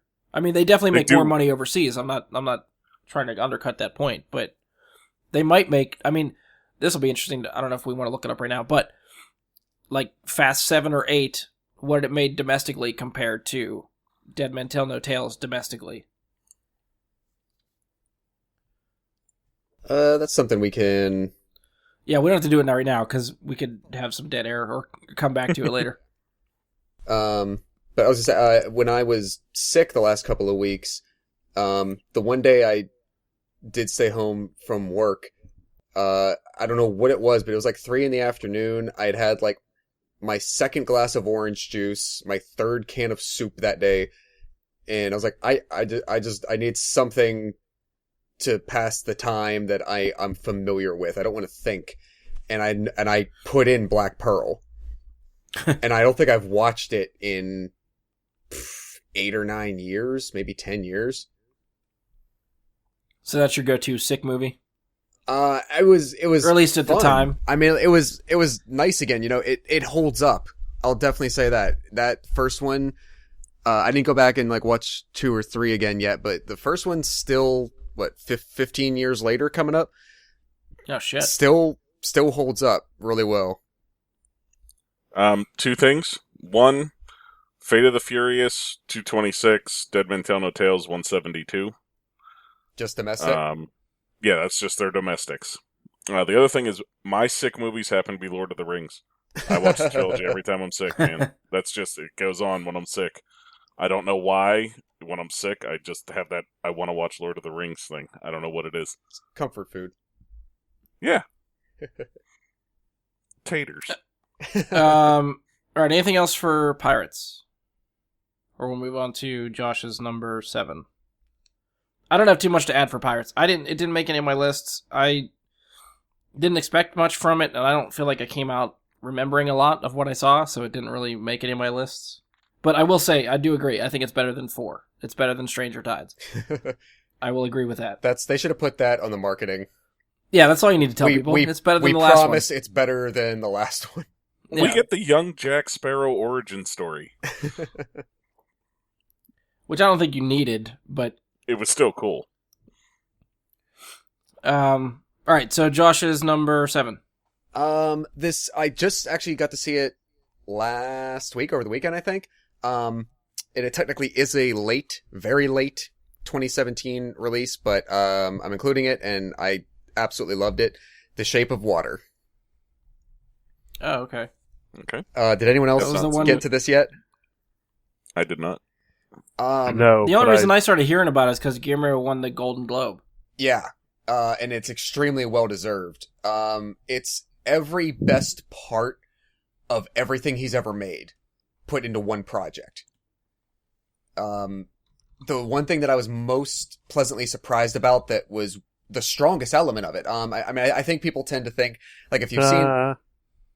What? Did I do it again? Strongest element. Shape of Water. No? Okay. Now, maybe I have a problem, because now maybe I'm doing it unconsciously. I didn't even think of that, but maybe it just happens now. A lot of the marketing revolves around the idea that there's creature, and it's a monster-ish type thing. Which, that element of it is really cool, and it's beautiful. Which that's like the one thing I'll say runs through this movie is just beauty in every aspect of the word. The look, the cinematography, but just like really, again, sort of in that, like, okay, I'll say it, like, wussy kind of way. It's just pure beauty. In the way that people really dug into Arrival based on sort of this exploration of the idea of communication, Shape of Water does that same thing. This isn't a spoiler, but I don't know if it was something that anyone really knew as much, because I didn't going in. Your main character is mute. She cannot communicate verbally. And she has a main interactive relationship with an inhuman character that you presume would therefore also not be able to communicate by typical means. So the way that they go about conveying thoughts and ideas and interaction is just so gorgeously done. As I said, every best thing that you've ever seen in a Del Toro movie, from Kronos to Pan's Labyrinth to Hellboy to Crimson Peak, like, pick out anything. Every, like, best piece is put into this idea of this project. And so, like, any positive things you guys have been hearing about it, I would say are absolutely warranted. Fair enough. Yeah, I don't know too much about it. Like I said, I happened to be watching the Gold Globes, and I had seen he was nominated for it. I didn't realize that was his movie. Yep. I knew really nothing about the movie. So, yeah, I'm actually a little bit interested now. Yeah, honestly, if it wasn't for the Fantasy Movie League, I wouldn't have even known that it existed yet. It's I mean, he shared screenwriting credit with someone named Vanessa Taylor, and I think this is the first time, if I read, it's either the first time that he's had a co-writer, or at the least it's the first time he's had a female co-writer. So it is the two of them, and then obviously he directed. But just the acting across the board, every character, Michael Shannon is amazing in it. Richard Jenkins is incredible. Octavia Spencer. It was a great collection of pieces put together just absolutely wonderfully. Gotcha. Mike, it doesn't sound like you've seen this. Andy, did you see this one? No, it's very high on my movies that might have changed the list. Fair enough. So wait, Andy, did you rank that list in terms of the potential of the impact it may have had that you perceive? Sort of. I pretty much wrote it down in order of, like, movies, like, for the year. Okay. But when I look at it, like, some of the titles have much more weight than others. Okay, I understand that. All right, so we'll come around to my number 7. My number seven is actually, like Josh said, it's another new addition to my list that I saw recently that I actually really enjoyed, which is Jumanji: Welcome to the Jungle. All right. It's probably one of the best, not that it's an adaptation, but video game movies that have come out in a while. Adaptations typically kind of suck, but this takes a lot of video game tropes and just has fun with them, which I really enjoyed. Like, they explain NPCs to people that don't know what NPCs are, which is a really fun little gag that's in the movie. Yeah. Okay. So, there's a lot of, like, having them, all these characters that they inhabit the game with, having special abilities and all this stuff, but it has, surprisingly, the heart of the first Jumanji movie. Like, yeah. It's... They play the sequel part of it well enough that it connects, but it's not like I don't know, I guess like not an obvious cash grab for the franchise, which I thought it might be just with the title So alone. it is a sequel? Yes, they acknowledge the first one. And it's I think it's hinted at in the trailers, and it happens within the first 5 minutes of the movie, but the game itself almost has a life of its own. It starts to think that people don't play board games anymore, so it just kind of morphs itself into a video game. Okay. So people will play it, and that's how the story starts. So yeah, once it changes from a board game to a video game, it just adopts video game things, and for anyone that plays video games will catch a lot of those jokes that they put in there and stuff like that. So I really enjoyed it. Yeah, this also almost made my surprise list, because, again, I kind of felt, like it was much better than it really had any right to be. I remember... Because I think we talked about it, like, originally just hearing that they were going to make another Jumanji movie. Yeah. We all kind of thought it was going to be crap, because Yeah. the first one doesn't need a sequel. No. Yeah. And this one still very much feels like there was just a script floating around that was like Jumanji and like had video game stuff with it, but they just wanted to put Jumanji on it so it was a little bit more recognizable and tried to attract that kind of a crowd. But they connected enough to the first one and the universe from that first one that it fits and works, and I really enjoyed it. I feel like last year on our anticipated list, we had a "What Were They Thinking" category. Yep. And I'm pretty sure my list for that category was Jumanji and Baywatch. And I know I mentioned it before. Definitely. Yeah. Did anyone else get around to it? I have not yet. I haven't seen it yet. No. Yeah, I mean, I know it was a late year release. It's apparently, I mean, it's doing gangbusters. So it might stick around a little Is longer. it the first movie to top Last Jedi? Kick Last Jedi out of first place? I think so. Yeah, and I think it was one of those. I was surprised again, like especially when they timed it for that release. I'm like, they're just dumping this movie because Oh, yeah. it's coming out like 5 days after. Because I think it was even like a midweek release, so it was like the Mhm. Wednesday, It might have been. the Wednesday following Star Wars, and I'm like, no one's gonna see this freaking movie. Like, it'll make some money because it'll appeal to kids and it'll appeal to certain people, but I think with the holidays, I mean, on the one hand, I think so many people had seen, for instance, they had seen Star Wars already. Some people had seen it 2 or 3 times. So the holiday break comes, a lot of people are off school, a lot of people are off work, so the families take the kids. It's very family friendly. Mhm. You know, other people, not necessarily just families, but like word of mouth starts to get out, like, oh, you'll enjoy this, whatever. And like after the New Year hits and everything, like it's still going pretty steady. Like it's making good money for being out for a month already. And I do think part of it was generally, I think The Last Jedi people are coming out very divisive as far as word of mouth. People either hate it or they love it. Mm-hmm. And I think that's hurting the movie a little bit. Jumanji, I haven't heard people come out of that movie not liking it. It feels like word of mouth for that movie is very positive, which I think is helping it win these weekends and be steady and constant in the box office, where Last Jedi seems like it's falling off. Mhm. Not to mention, and I'm surprised they got it in a movie that's definitely geared for kids, but there are some really funny fucking gags with Jack Black Yeah. being a woman in a guy's body. Yeah. They play that to the extent that they definitely can for a kids movie, and even a couple jokes that I think probably went too far for some kids, but as adults, it's fucking hysterical. Yeah. Fair enough. But you know what? They handle it tastefully enough where they knew they needed to they wanted to make the joke, they knew they needed to toe the line, and they found a way to still make the joke funny. Yeah. Yeah, anything else for this one? Andy, was this on your list 4? Oh yes. Okay. All right, so we'll loop around to Mike for number 6. My number 6 is Guardians 2. Yeah, I mean, to me, it did not live up to my expectations from Guardians 1, but I still enjoyed the hell out of it. I thought Kurt Russell did a great job. And I don't know, like, it wasn't, I feel like it sounds like I'm going to speak bad of it, but it didn't have the charm that the first movie did.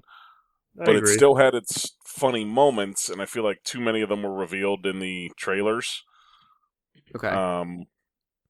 And that said, the scene with Rocket and Yondu's men in the forest, one of the just best scenes they've done. That was hilarious. That was good. And then when Yondu gets his fin back and pretty much destroys everything on that ship all at once, that was incredible. I mean, him and Rocket are in the room, he's just whistling and Rocket's shooting in random directions, and they're just killing everybody, and of course Taserface has to go out last. They had some really awesome sequences, and Mantis was an interesting ad. I didn't feel like they did anything particularly wrong. I just feel like my expectations were higher because of how good the first one was. Yeah, I'll agree to that. That's, Yeah.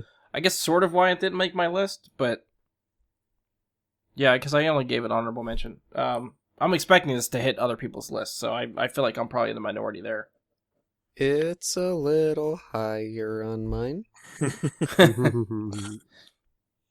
It honestly, it's another case for me. This is a really tough year. I feel like, honestly, the top 7 on my list, I could just jumble up and be happy with whatever place ended up wherever it wound up. I'd be okay with that. Yeah. So, but Guardians was,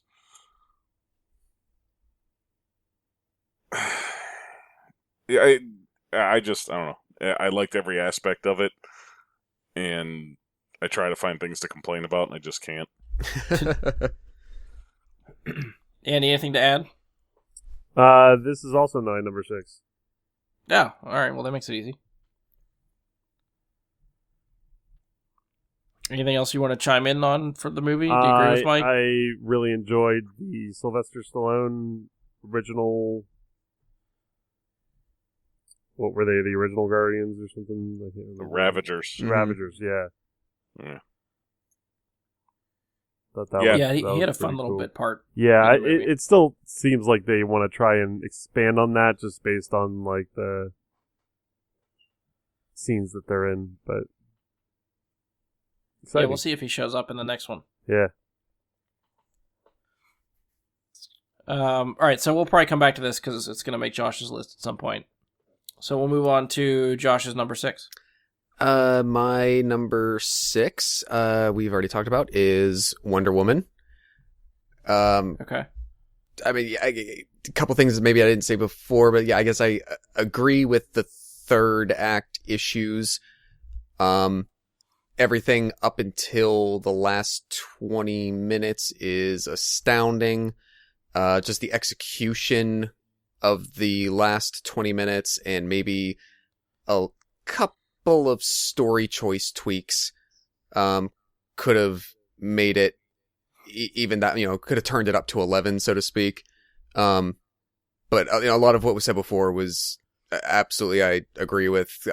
Chris Pine and the interaction, the chemistry between him and Gal Gadot was absolutely perfect. I don't know how many other people they maybe screen tested or did, had considerations for or did chemistry tests between, but they worked so well where you had that idea, like, obviously there was sexual tension, there was attractiveness or whatever, which goes to a certain point, as the story plays out, but it wasn't the thing that overshadowed their relationship. It wasn't the thing that defined it. Yeah. And that was important for the character, I think, just to not become... It didn't relegate her back to just being the love interest of a man. She still needed to be the standalone hero. And the one you still cared about. And it was really, really well done. So, yeah, it made it a little higher on mine.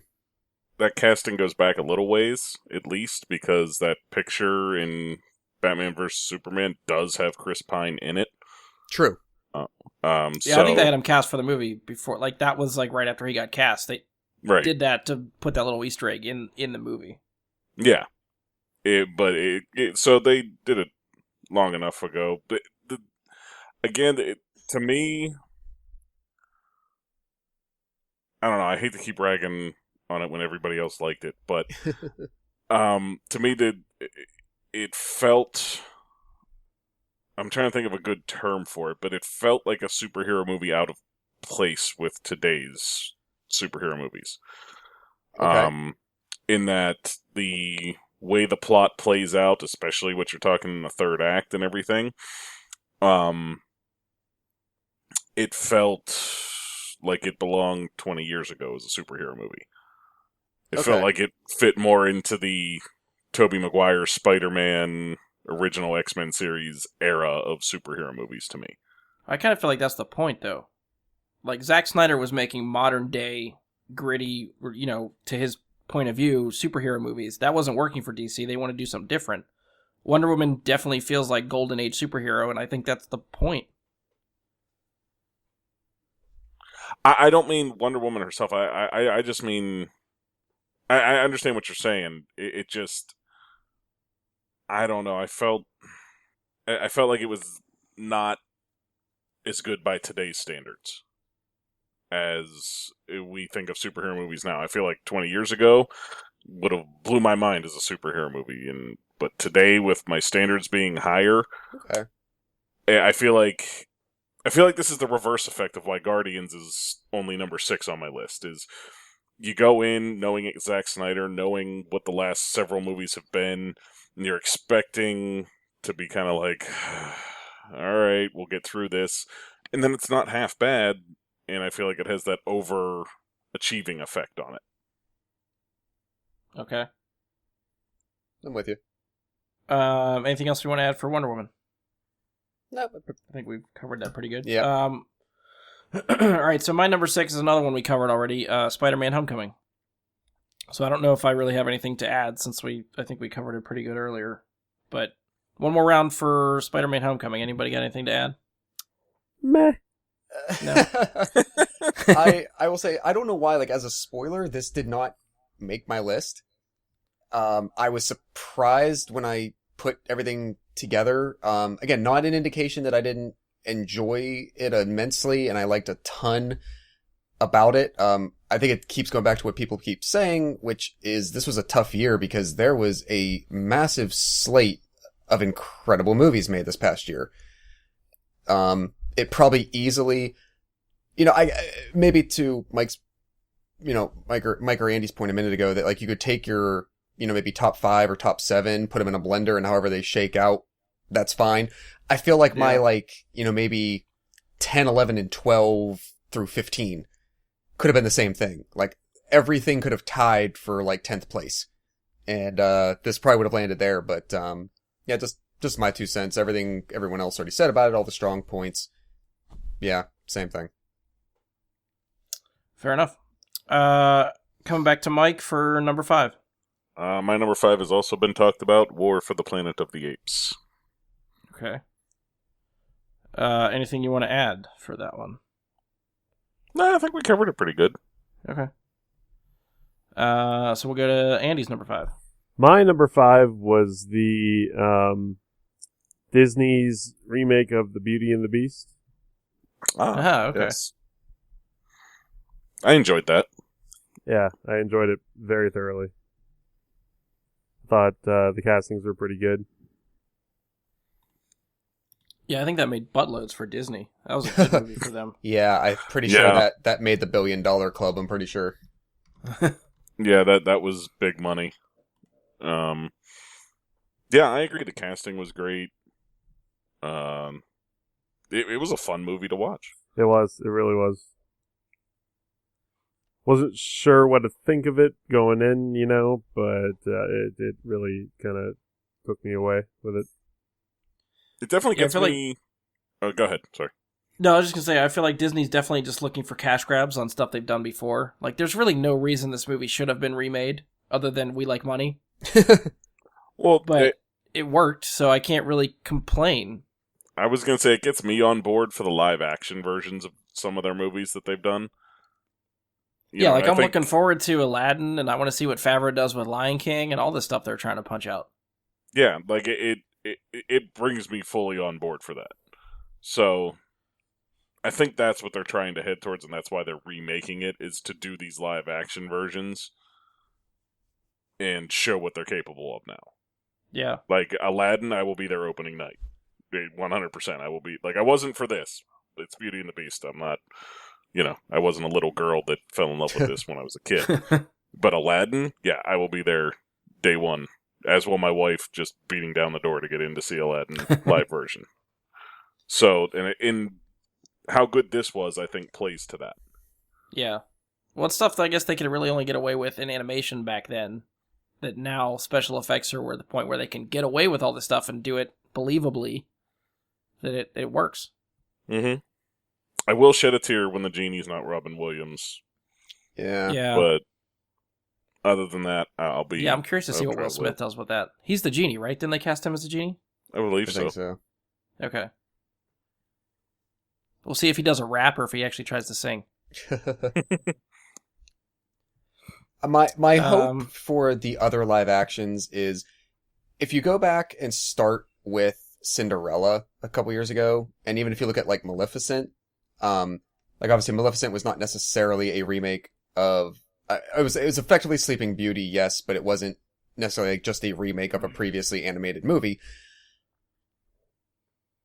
What my biggest issue with Beauty and the Beast was it aside from a few little things, it effectively was literally like a beat for beat, line for line live action version of a cartoon that already existed.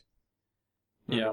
And while I know a lot of people enjoyed a lot about it, I'm hoping that I hope they go back somewhat to a little different formula where they're using this opportunity to do something different with what they have available. So, like, Aladdin could be really cool, unless it's just a scene-for-scene remake of a cartoon. Same thing with Lion King. I didn't really think that The Jungle Book was anything special. It was interesting to watch because, again, of the effects, but it didn't do anything in the same way that I don't really feel that Beauty and the Beast did anything. It was a different medium, and they had really cool tools available, but it didn't necessarily do anything different for Beauty and the Beast. The one I'm actually looking forward to the most is Mulan. I forgot they were doing that one. Yeah. I think that's either at the end of this year or next year. I think Lion King and that are like the next two on the slate, I think. So if they use the opportunity to do something interesting and kind of different, I don't want to just go and see Aladdin as people.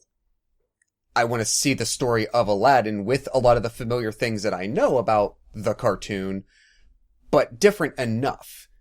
At least for me, like, if the next product that they do is very much like a carbon copy of the cartoon again, I'll probably slither out of the theater going audience for them and, like, we'll wait for streaming or Redbox or something. But if they, like I said, use that opportunity to, to use your word from earlier, Brian, to elevate, then they do have that available. For Aladdin and the Lion King, so long as the songs stay the same, I'm fine. They can change the story up here and there, but the songs got to be the same. That's true. I agree with you both on both points.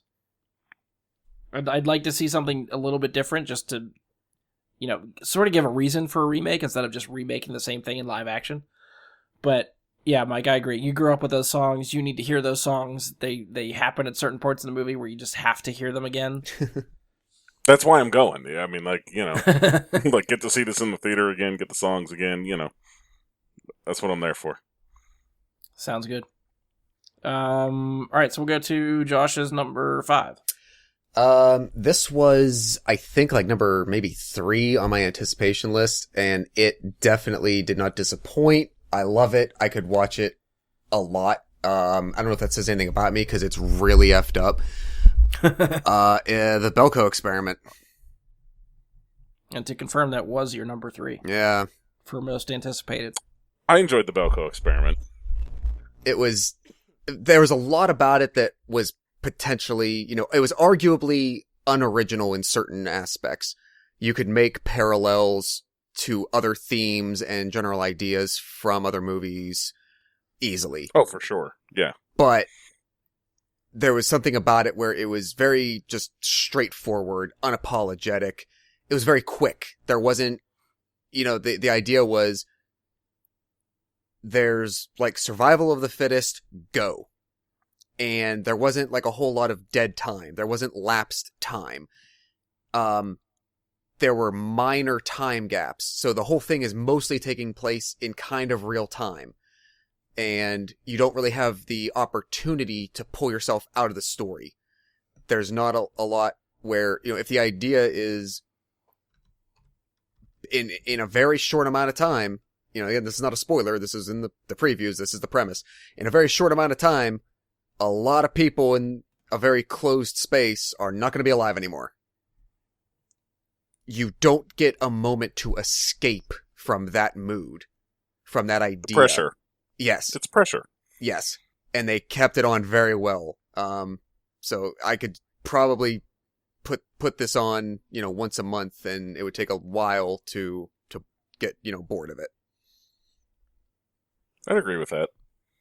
It didn't make my list or anything, but I thoroughly enjoyed it as, a cool idea for a horror movie, and executed well enough. I wasn't disappointed by it in any way. It was exactly what I expected it to be, and that was a cool, fun gore fest. Yeah. Which I think, if I'm looking quickly, I think James Gunn not James, I'm sorry, his brother, Sean Gunn, is the only actor who appears in 2 different movies on my list. So obviously this one in Guardians then? I will leave the suspense for the rest of the show. I'd actually have to... That's not the case for me, because Adam Driver was in Logan Lucky, so that he... Spoiler alert. Star Wars might make my list. I'd expect nothing less from you, Mike. Yeah. So I'm assuming no one else... Well, Mike did, but I'm assuming Brian and Andy don't have any additions for Yes, I did Belko. not see this one. Nope. Well, I have it on the home video, so it's part of my home video collection. Josh, believe me, if I ever go on a horror kick for some weird fucking reason, I'll be going through you. Oh yeah, Sarah and I can be your avatar guides through that world. Yeah. I'll certainly help where I can. I have the old stuff. They had like the OG Last House on the Left is one that if you're gonna start your horror stuff, you gotta start with that one. That's like, hey, I've never had a drink. Let me try absinthe. Yeah, that exactly. sounds like a good place to start. See, I would trust Josh more to like ease me into it. Mike, I feel like you're just throwing all the hard shit at me right at You're the gonna be right at the dipping your start. toes into some hot lava. Yeah. All right, so nothing else for this one? Probably not. No. No. Okay. So we'll move on to my number 5, which I'm assuming this movie will be higher on most of your lists. Thor Ragnarok is my number 5. What can we say about this one? We haven't said in the review. It's fucking great. It's probably Marvel's funniest to date. I could watch a whole movie with Korg, and I hope we get that. I will be power watching this movie when it makes it to Blu-ray. Mm-hmm. Yeah. It's colorful. It's great to look at. The action stuff is awesome. Bear Hulk ass. Yeah. Who doesn't want that? Yeah. More of that, less of everything else. So yeah, if you haven't seen it, definitely check this one out because this is by far the best Thor movie, one of the best Marvel's done, I think, and it's just hilarious. Andy, did you make it to this one? Oh yes. Okay, good. I would have felt like personally, I would have felt bad for you if you hadn't, because it's so damn delightful. Yeah, it's higher on my list, and I'll be happy to speak more about it when we get there. Yeah, I wanted to put it higher, but considering the other stuff that I have at the top of my list, I couldn't squeak it in there. So that was just where it ended up. I know the feeling. I've been saying that. How long have we said that this year? It's just so damn good, and it's so tough to fit. So stuff in. I'm with you guys. I feel like my top 5, you could jumble around, and any one would be fine. But at the time that I made the list, this is where they fell. So I'm assuming we'll talk about this again. So I don't know how much we want to dwell on it now. We can always come back to it. So we'll go to Mike's number 4. My number 4 is Baby Driver. Enjoyed the hell out of this movie, start to finish. I don't feel like there was a bad performance in there. I feel like everybody did a fantastic job. The only one that I would say is I still have a tough time finding John Hamm threatening at all. I can agree to that. Yeah, like that's the only one. Like Jamie Foxx was as menacing as ever. Yeah. Kevin Spacey played. I mean, it's a role that Kevin Spacey's played many times. True. But he's damn good at it. There's a reason why Kevin Spacey plays that role. Yeah. I was a little disappointed that John Bernthal wasn't in it more. I agree. Well, I was start of it, I thought just, he was going to be it seemed present more. Yes. Because of all people that could be a threatening criminal, John Bernthal is more threatening than any of them just by his general nature. That's why it's Shane and the Punisher. Like, it's part of him. But this was my first experience with Ansel Elgort, and he did a fantastic job. Yeah. I don't know the name of the actor that was his adopted grandfather or whatever. That the two of them worked so damn well together, in an unexpected chemistry that they had going on screen. And yeah, like I could talk about it for ages, but I'll stop and let you guys go ahead. Andy, did you get to this one? No, it's on my list number 4. Okay. This is definitely one that I think you'll enjoy. It was like a surprise. Like, this was like Atomic Blonde for me. Like, I had no idea it was going to exist until I saw the first trailer in like March or April, and I was like, oh, holy crap, I want to see that now. It's really, really friggin' good. Yeah, I'm pretty much resigned to see anything Edgar Wright directs. True. And I'm pretty sure, I never went back and listened, but I think when we did Most Anticipated of this year, I didn't put this on my top 10 because there was no trailer or anything for it, but I remember hearing this was coming, and I think I at least mentioned it, like, hey, keep your eye on this because this could be pretty good, just because Edgar Wright's involved. Mm-hmm. But yeah, we're not at my number 4, but this also made my number 4 is Baby Driver, because I fucking love this. Even just from a creative standpoint, like editing this movie to a lot of the musical soundtrack. Yeah. And I'll be damned if you watch this movie and do not immediately go out and buy the soundtrack after you watch it.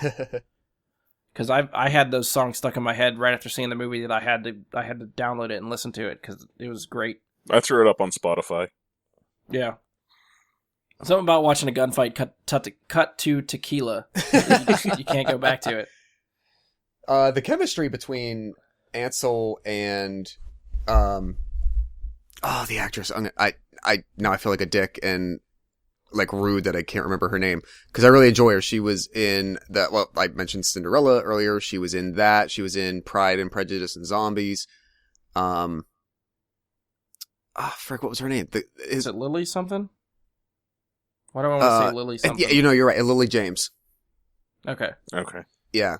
Her character Deborah. They played so well off each other. They were a good mix. Yeah, you wanted them to succeed together. Yeah. And the other thing we haven't mentioned is, and it goes by the wayside a little bit in this because of how good everything else is, the chase scenes were freaking awesome. Yeah, like the driving sequences are really God. expertly directed. Yeah. I mean, I was very impressed with that from the beginning because, I mean, that's really the way this movie opens is with a chase. And some of it seems like, as much as like Keanu Reeves does like his choreography for the action sequences in John Wick, it seems like Ansel did a lot of the driving for this too. Oh, cool. Seemed like at least they cut it that way. Like there's a couple shots where you like it's a not a long shot, but the camera sits on him coming around the corner, and you see him slide up to the camera. So he definitely made the turn in the car and slid it out right to be in frame for the camera. So that's him driving some of those stuffs. Some of the burnouts he does are definitely him. Yeah. Yeah, so, some of them I would say a professional driver had to do. Yeah. But other parts could have very well been him, yeah. And yeah, just top to bottom. It's a movie I could watch, kind of like Josh was saying about the Belko Experiment. I could watch this once a week, and wouldn't bother me at all. All right, so let's go to Andy's number 4. My number 4 was Wonder Woman. Okay. Anything else we want to add for Wonder Woman? Since this is our third go round of it. No? Good to go? Okay. On to Josh's number 4. Mine was one of your, I think, honorable mentions, Hidden Figures. Okay. I'm definitely emasculating myself a lot in this episode, which is fine. I don't really care. I have not been moved by a movie as much as I was this in a really long time. I think it was really your recommendation. I kept hearing you talk a lot about this movie, and I was like, I gotta check this out now. And I was not disappointed. I wouldn't say I necessarily saw it on a whim because it, like when I started seeing the previews in like late 2016, because this was an early year release. I think this was. Oh yeah. I think it actually may have formally been released at the end of 2016 because it was part of the award season of 2017. But like the wide release, I think was early January 2017. So it was one of the first movies of the year that I saw. in the first couple weeks. And I think I might have even made a comment somewhere, either on the Facebook, or on the podcast Facebook page or on my personal one about seeing it, that basically said, like, I know I found the first contender for my favorites for the year already. And I remember that. It held up all throughout the year. As amazing of a year as this was that we keep saying, it still hit my number 4. It's so inspiring yet sad for certain reasons, because of the history and because of the trueness, of the characters portraying these real people. But I mean, like, I'll be damned if you don't come out of there, number one, thinking that, it's a very aspirational movie. It was one of the things, like, for 2017 that was a motivator for me. It was something I kept in my back pocket as, I can do X, Y, and Z. I can do more. I can try this thing that I don't know if I can do, but I'm going to try it, because why the hell not? It does all those things. So if you get a chance, if you're on the fence about it or weren't quite sure, I don't think it's time wasted at all. Yeah, I agree. I think it's really, really well done. Costner, I think, does a really good job. The 3 leads, I can't think of the names of the women that do the 3 leads, but they were fantastic. Yeah, and I just saw, the one is Taraji Henson. She was just in Proud Mary that just came out. Okay, yeah. So I saw that. That was pretty fun. Octavia Spencer was also... Oh, no, I lied. She was another actor who was in 2 movies on my list, because she was in Shape of Water also. Okay. She's in it, and then the other one is Janelle Monáe, who I'm not as familiar with, but yeah. From what I learned, I don't think she's actually primarily an actress. I think she was actually more of a music performer, if I understood right from what people told me. But in this, she crushes it. The 3 of them together, they're friends, but the way that they fit into everything is actually kind of separate. But it's just all around really powerful, really good. Mike or Andy, did you guys see this one at all? No. Nope. Is this on your list, Andy? Nope, don't know what it is. Okay. Do you want to summarize, Josh, for Andy? Yeah. I mean, if you're familiar with it at all, if you remember any of the previews, it's the story of 3 women who were 3 black women who were part of NASA's operations in the 60s, during the height of the space race. And they actually end up being extraordinarily vital to the success of the space race and where NASA goes from there, like them individually and personally. One of the women who I think it might be Octavia Spencer's character. If I'm wrong about that, I think it's Taraji Henson's character. I think just passed away in the last couple of years, and before his second term was up, was awarded, it's not the, it's that honor that the president can give civilians, like the highest civilian honor that a president can give a civilian, Presidential Medal of Freedom. That's what it is. He gave it to this woman just a couple of years ago, like 50 some years after this incredible work that they did. And the thing that about it when I came out was it definitely, it wants you want to see more stories like this. It makes it very apparent that there's a lot of history in the last century of the United States that is just not told. It's just not emphasized. We don't learn about it. The 1900s are not really emphasized in, primary school and throughout high school. And there's individual stories like this. Like, it reminds me of watching The Imitation Game, like learning the history of Alan Turing and his role and those other engineers' roles in like British operations in World War II. Like, you almost wonder, how the hell do I not know this already? Why are these people not better known? Why is this not celebrated? And it just really creates a thirst to want more of that. Well done. Right, so we'll move on to my number 4. We already talked about was Baby Driver. I don't really have too much to add. I think we covered that pretty well, so we'll go back around to Mike's number 3. My number 3 is Thor, Ragnarok. Again, feel like we covered that well, so I'll pass along. Fair enough. Also, my number 3. Yeah, well, you guys are matching up pretty good on a couple of these. And by couple of these, I only mean 2. It counts as a couple. Yeah, it still works. So Josh, your number 3. My number 3 is the first of what also landed on my surprise list, which is Logan. Okay. Going back to my anticipation list, Logan wasn't even on it. And Yeah. there, Same here. you know, there was a lot of, you know, obviously bad taste in my mouth from an inconsistent performance and delivery of X-Men movies. Yes. And Inconsistent is a good word. Logan, you know, Logan was this obvious wild card, knowing it's going to be the last Hugh Jackman. It's rated R. You know, are they just going to pull it over the top too much? Is it, you know, there was just not enough to go on to really be confident. And out of anything this year, it is definitely the one that I will say I was absolutely wrong about.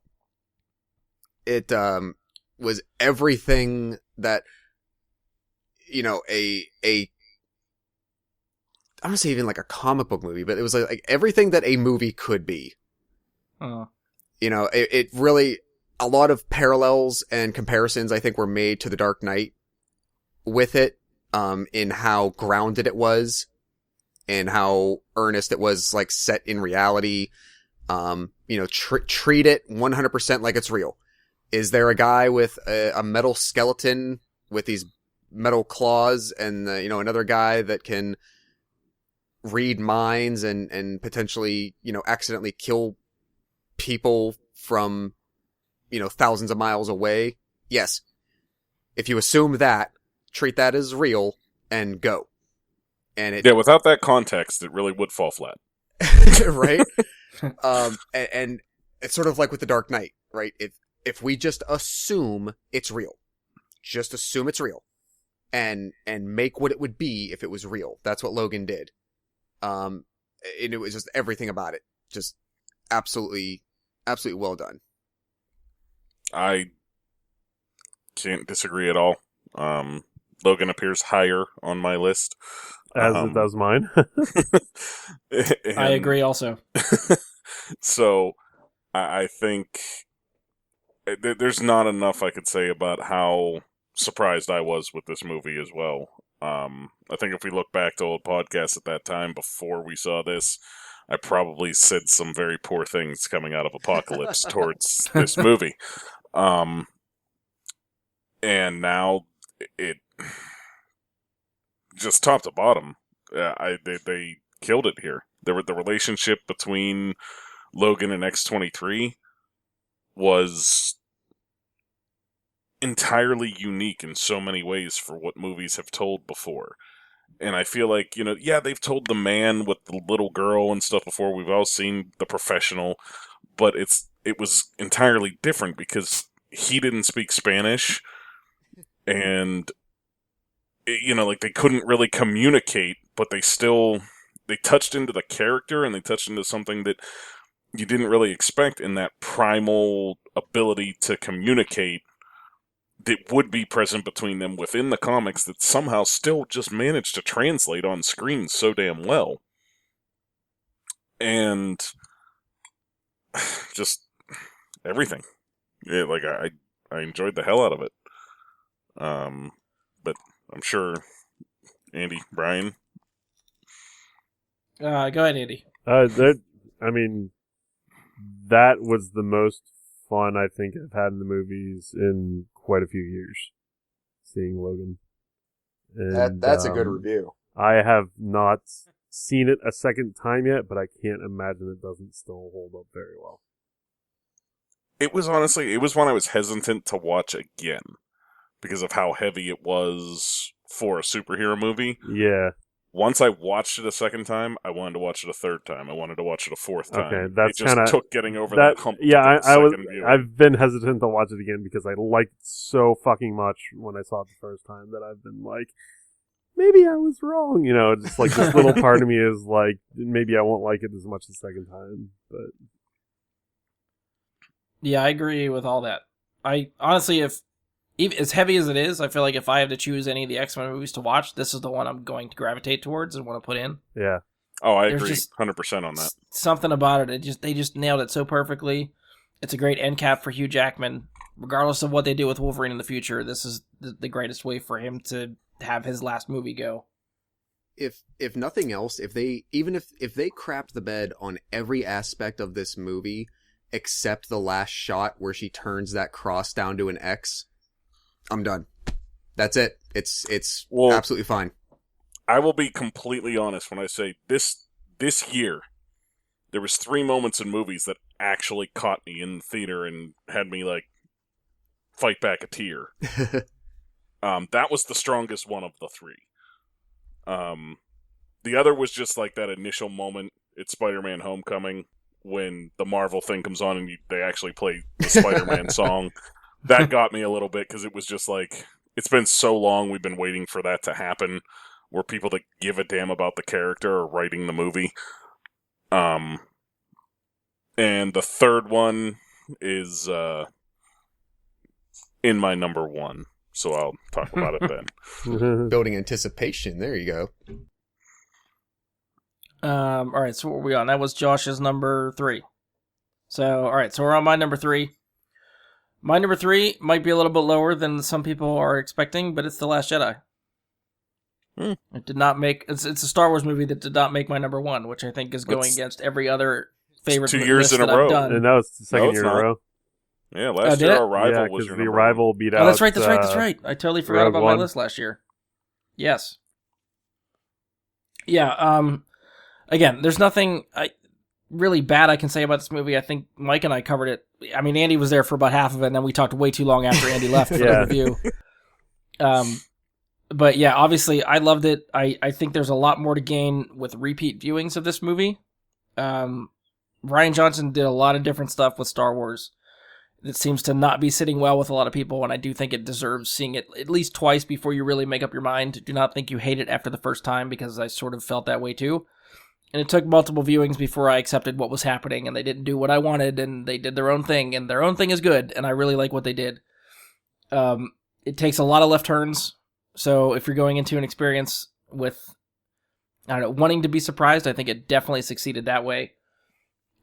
There may be a couple slow sections, I will admit to that, but I do think they all serve a purpose. It might not be something you enjoy or you agree with, but they're in there for a reason, and I can vouch for every reason they pick and the moves that they make in the movie. Yeah, I don't want to get bogged down on it because I feel like it's Star Wars. I could continually talk about Star Wars. So if anyone else wants to chime in, now is your time.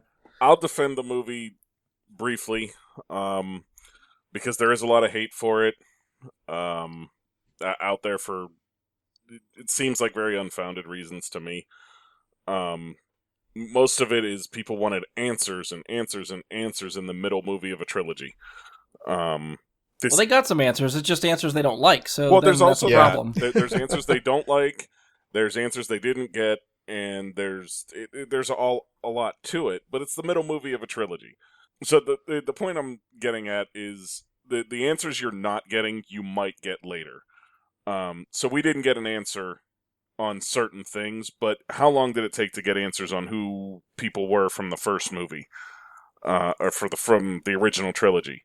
You know, we didn't get any stories about where Darth Vader, Palpatine came from, or who Darth Vader's mother was, or we didn't get any of that stuff from the original trilogy until more than 20 years later. So, to expect that in the second movie of this trilogy, not knowing what their future plans are, I feel like, yeah, it would have been nice to get some answers and see some things like that, but it's also, again, they have an entire other movie to tell, and they also have from here till eternity to fully explain things. Yeah, you sort of got to look at this as like, look at the original trilogy and just look at A New Hope and Empire. That's where we're at with this movie. Yeah. So there's some revelations that happen in Empire that has no background. There's no explanation. You don't know if it's the truth, if it's lies. You're waiting for Return of the Jedi to come out to find answers. And even when Return of the Jedi comes out, like you were saying, there's no background for the Emperor. He's just a dude that's there, and he's an adversary. So, And even going into Return of the Jedi, Luke has to ask Yoda if it was the truth about Vader being his father. Like, it's, they even solidify it again by saying it was the truth. So, for that question that's out there, for those who have seen it, maybe the answer isn't what was said in this movie. Maybe it is, maybe it isn't. Yeah. And as far as my third tear-jerking moment goes, it was at the end of this movie.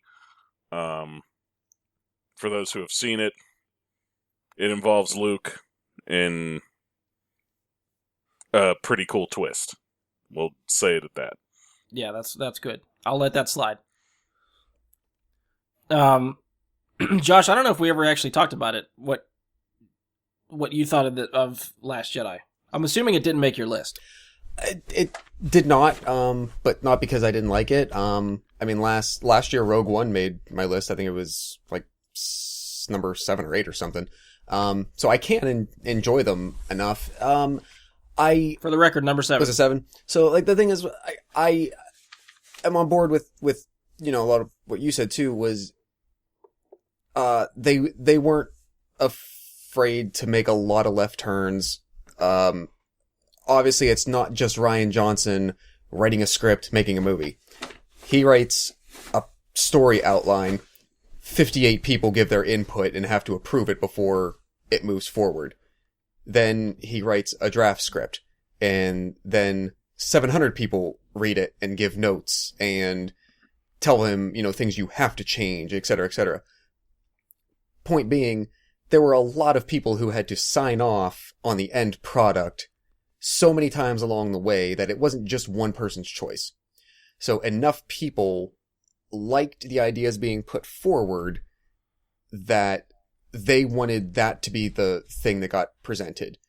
And they weren't afraid to make decisions that they enjoyed, knowing that it wasn't just a fan service movie. And I appreciated that. There was certain aspects to it that I'm probably not in the minority. Like, a lot of things that a lot of people didn't enjoy, I probably didn't think were the strongest points about it either. But overall, no, I thought it was, perfectly entertaining. Okay. And I will say, it gave one of the coolest sequence shots that any movie last year at all put in. And it's specifically the one where a particular vessel goes to light speed. Okay. Yeah. That was one of the coolest movie-making choices that has been done in a long time. Yeah. And that alone was a unique and really cool standout moment. I think it's something to be said about the movie in general, is just how pretty it was to watch. The movie was gorgeous. The planets they go to, all that stuff, beautiful. Some of the scenes, again, amazing. Andy, you got anything to add since we cut you out of the end of that review? Anything you want to come back around to for this one? No. Okay. He said his piece. Yeah, if you want to listen to just more overall thoughts, there's like a over 3-hour podcast we did on the review for this one, so it's longer than the movie. So if you want to listen to that one, it's out there. All right, so coming around to Mike's number 2, Logan. Okay. So we already talked about that one. Andy, your number 2. My number 2 was The Last Jedi. Okay. So that puts us at this is the rapid fire mode. We're all sort of hitting movies we already talked about. Josh, your number 2. Well, it was Thor, of course. This was definitely this was my second on my surprise list. Again, something that I don't think was on my top 10 for anticipation. If it was really low. Nope, wasn't even on there. Again, something I will admit I was wrong on, but given the history of track record of Thor movies, I think it's very understandable why. But this was one of the most just damn enjoyable movies that I've seen in a long friggin' time. Yeah. All right, so my number 2 we talked about was Logan. So we'll come around to Mike's number 1. Last Jedi. Yeah, not really surprising. No, I didn't feel like it would be a surprise. Andy, number 1. Logan? Oh, there Okay. you go. Nice poll. Josh, number 1. I think this is the first year, I could be wrong, but I think this is the first year where my number 1 anticipated met my number 1 of the year. Guardians of the Galaxy. That's true. It was everything I wanted it to be. It was the fun that I needed. I may or may not have become completely enamored with that soundtrack and that sequence that was talked about earlier with Yondu and sorry. Yeah, the sequence talked about earlier with Yondu and Rocket. The song that plays during that by Jay and the Americans, I probably have listened to that song 6 times since I saw this movie, and I've actually added it to and have since performed it at a karaoke event. So Nice. It's just everything that I wanted. And my absolute 2 favorite, maybe 2 or 3 favorite characters of any movie that I saw all last year: Yondu, Rocket, and honestly Kraglin, Sean Gunn's character. Okay. There are emotional beat moments that you get with those characters. The moment where towards the end, Sean Gunn's character says to Peter Quill after he's given something by Peter Quill, and he just simply says, "Thanks, Yeah, Captain." it was touching. I don't know why. Like, he hit the strain on his voice in just the right way, where I was like, oh, holy crap, Sean Gunn is a great actor. Just everything about it. Loved it. Sounds good. So my number 1 is actually Blade Runner 2049. Wow. Oh, wow. Okay. I think when Josh and I reviewed it, I was glowing about the movie. It's one of those movies that has stuck with me since then. I actually didn't pick it up this week when I hit video, but I definitely want to buy it because I've been itching to watch it since I saw it in the theater, and I saw it twice, and I still really liked it. I think it fits the Blade Runner aesthetic very well. Like I said, I was trying to argue a little bit against Mike, but I thought the story and the twist and everything worked for me. I was on board for all that. I think it was really well done. Denny V knows how to direct a damn movie. Arrival was my number 1 last year. He hit me again this year. So yeah, I'm gonna have to start looking for whatever he does and start checking his shit out because he's getting me on some of these movies. He's doing Dune next. Oh, that's right. He's doing a remake of Dune. Oh, wow. Yeah. Okay.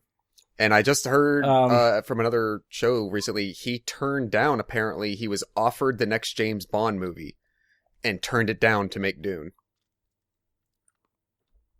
Dune Yeah, is I a can see very him doing James beloved Bond. book series, so it might be iffy territory.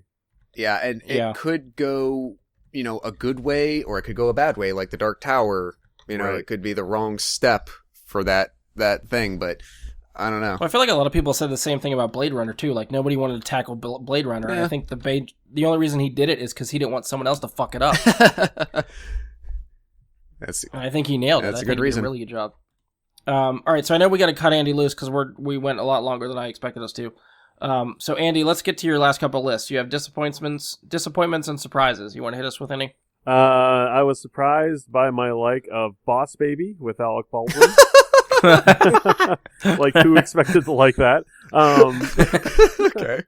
But he's just sassy enough as a baby that I enjoyed it and actually had a little bit of feels towards the end of that. American Assassin was pretty solid. I like that movie a lot. Okay.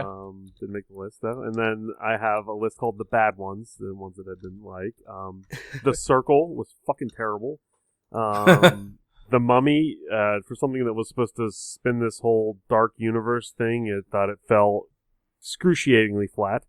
And that was real I know bad. you guys liked it, but I fucking hated Power Rangers. Wow. Okay. That actually made my surprises because I just didn't think it was the dog shit that I sort of kind of thought it was going to be. So I can Um, go And then I'll I go have sorry, more of my fourth list here if you guys want to hear it. But You're going to rapid fire. yeah, okay, So- ready? Great Wall, Ghost in the Shell, Transformers Last Night, Okja, Bright, Dunkirk, Atomic Blonde, Hitman's Bodyguard, Kingsman's Golden Circle, Geostorm, Justice League, Suburbicon, Murder on the Orient Express. Okay. That was a lot shorter than I expected that list to be. Well, We tapped already off a covered whole a bunch lot. of them, so yeah. Yeah, I guess it's true. Yeah. All right. Sounds good. Anything else you want to wrap up with? Because I know you got to get going. I don't think so. Any of our recommendations, are they going to be next on your list of stuff to watch? We have a lot of these actually on DVD already. Yeah, okay. So Christmas I presents? just have to find the fucking time to watch them in. Did you get a lot of Christmas presents? Is that what those were? Yeah. Nice. Real quickly, I guess maybe while Andy's here, I did, like I did last year, start comparing Rotten Tomatoes ratings based on what you guys picked. Oh, great. So I have the the critics rating and the user rating for each of the movies, and then average them out based on your 10. So Mike, your critic rating is 90. That's not bad. Your user rating is 82. 90, 82, Andy- I'll take it. Andy, it looks like you might have the lowest. That was last year too. 69 for critic rating, 75 user rating. 69. That's a win. Hit that magic number. Josh, 73 critic rating, 80 for the user rating. And I got 90 for critic and 83 for user, so I beat Mike by a point. Oh, man. What was I, 90 and 82? And 90 and 82, yeah. Damn it. I'll have to read those next time ahead of time so that I can make sure I win. I'll just base my top 10 off of those and be like, I won. Pad your numbers a little bit. Yeah, why not? All right, Andy, if you got anything else, otherwise we'll cut you loose. We got Yeah. a couple real quick things to wrap up with, so we'll let you go if you got to go. All right. Yeah, I gotta jet, guys. It was fun. Always. Take it All right, easy, man. Andy. All right. Catch you later. See ya. We'll start chipping away at that list soon. Yeah, feel free to update us later. Is he gone? He's gone. No, he's still there. Now he's gone. Now he's gone. He just ignored me. It's fine. All right, so we'll go back to Mike for disappointments. I'll put these three in my order of disappointment. Okay. Number 3 disappointment is The Dark Tower. That's bottom of the list because I almost expected to be disappointed by it, but I was hoping it might turn out the other way. That was one of just the most boring experiences I had watching a movie this year. Even as cool as Idris Elba is, it didn't work. Yeah, it was a big misexecution. Yeah. Number 2, Kong Skull Island. This was my number 3 most anticipated movie coming into this year, but just from the monster aspect and everything, I just wanted it to be better. I didn't anticipate it being a fantastic movie. I just wanted to have more fun with it than I did. Yeah. Number 1 is because, god damn it, I wish they had made a better fucking movie out of this. Kingsman Golden Circle. Okay. The first one was so fucking good, and this one just I don't know, like it just didn't. It wasn't there for me. I don't know. It didn't hold the same Is it just charm. more? It just didn't live up to your expectations, type of thing. Is that? No, I sort felt of like where this you're was at? actually like what the hell is going on in this movie? There were several instances there where it was just like, this is supposed to be just silly fun, and they took some of that out of it. Like, it's supposed to be like a silly fun spy flick, and I don't know. I just it wasn't there. Like, it needed. I don't know. It needed more Channing Tatum, for one. Him just going into kind of like a coma early on in the movie kind of thwarted what I thought could end up being like a cool buddy comedy kind of thing with him and Taron Egerton. Yeah. And it wasn't anything of what I wanted it to be. And Okay. having liked the first one so much, I was really let down by it. Yeah, I enjoyed it. I didn't think it was that bad. I think it was more, maybe it didn't live up to my expectations either, just because the first one is so good. But it doesn't like turn me off from the franchise. Like, I definitely want to see if they do another one. I'm definitely going to be there opening I weekend to agree. see it. The first one still holds me enough that I'll still be there to go see it. For sure. Do we want to should we do Mike's surprises, or you want to go, Josh, your disappointments? Let's stay on the disappointment train. That way we end on a high Right. note. There you No particular order. Kingsman was also on my disappointments list. I think for kind of the same reasons. Just that it didn't hit a mark that I was hoping it would. I didn't dislike it terribly. Just, I was reaching for hoping for the 11, turned it up to 11, and I got like what I felt was like a 7. And that was it. Again, just kind of fell short. I agree with Andy. I feel bad that one of the movies that Andy actually did get to see this past year was The Circle, because he's right. It was absolutely crap. And I don't say that lightly. I know that this is a disappointments list. This is not necessarily a bad movies list. It's on disappointments because they did a really good job with the marketing in making it seem like this, like, I don't say like espionage thriller, but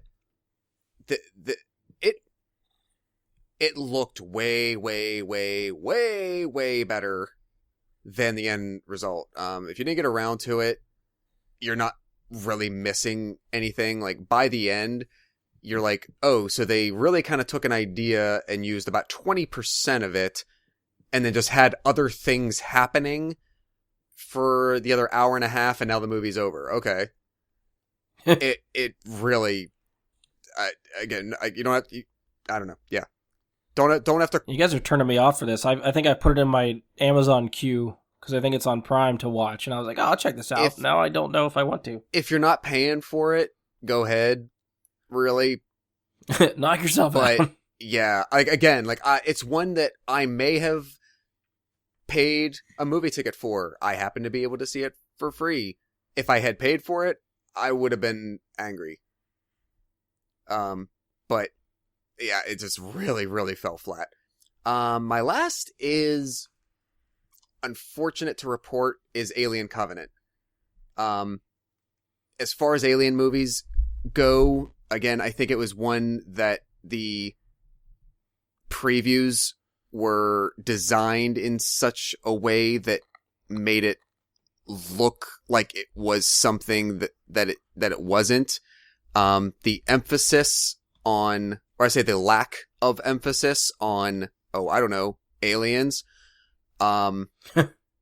It was a fine enough story, but it just wasn't what I was really hoping to get out of an Alien movie.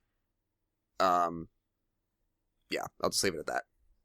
I won't disagree with that. I mean, it's on my In honorable retrospect- mentions, but Josh, in retrospect, Alien Covenant was your number 8. I For know, anticipated. and Kingsman was number 6. Oh, that's true. Yeah. I So missed that they were one. both pretty high, and they said it's not, for those two especially, it's not really a criticism or saying that they were terrible. There was just definitely a particular and just so happened high expectation going in, and they just didn't meet it for me. I felt like Alien. I think Michael Fassbender did a damn good job again. I was surprised at how good Danny McBride was. Yeah. And The it problem, had its pluses. It just the problem with it was it tried to both be a Prometheus sequel and kind of be an Alien movie. And it wasn't enough strong of either to be really good. I feel like they would have been better had they focused solely on one or the other. Yes. I'll agree with that for sure. So that's my letdowns for the year. Okay. We'll move on to my disappointments. I only listed 2. I was trying to think of some other ones, and there's some that I didn't put on my list that maybe I had. I'd seen that I walked away from thinking it wasn't great, but then again, some of these movies I went into with not expectations, so it didn't really go better or worse than what I thought. Something like Justice League, where I was figuring it would be middle of the road, and I came out thinking it was middle of the road. So it's not a disappointment or a surprise. It's just there. Yeah. But I agree with Mark. Kong Skull Island for me is a disappointment. It didn't make my anticipated list from last year, but I felt like they had to do more with that movie to set up, and maybe they did set up fairly well to connect to Godzilla, but that whole movie, the story of that movie was so fucking pointless. And considering I don't remember we talked about this when we reviewed it, but I don't remember any of the characters' names that are in that movie. I don't remember half the crap that happens in that movie. The Kong fights itself were cool, but it's not enough to make an enjoyable movie for me. Even the the only Vietnam thing from it I was kinda remember. cool. The only thing I remember from it is Yeah. the one Kong fight where he uses the boat propeller. I remember that, and then I remember the name Billy, because everyone talked about that dude's fucking kid. I don't remember the guy's name that has the kid, but they say Billy, I don't know, more times than any other character in the movie, and Billy's not even in the movie. Shit like that bugs me. So, yeah, I had issues with that. The other one that disappointed me was Atomic Blonde. Oh. I thought the story was confusing. I thought it was really slow. I think every action sequence that is in that movie is in the trailer. And granted, I can't argue too much because I can't do the stuff that Charlize Theron does in that movie, so I can't bitch about it too much. But when you try to market a movie that is supposed to be like John Wick, and you don't live up to the expectations of what John Wick does, like, the fight sequences were good, and I think they were well choreographed. The problem is I feel like I can see Charlize Theron counting the moves when she's doing them, like move 1, move 2, move 3. There's a noticeable pause in between her moves, and it's not fluid like Keanu. Just wrecks people, and it looks natural, and he does it so well and quick. Charlize, I don't know, it took me out of the experience thinking that she's choreographing a fight as opposed to just fighting for her life in the movie. If that makes sense? Yeah. Mm-hmm.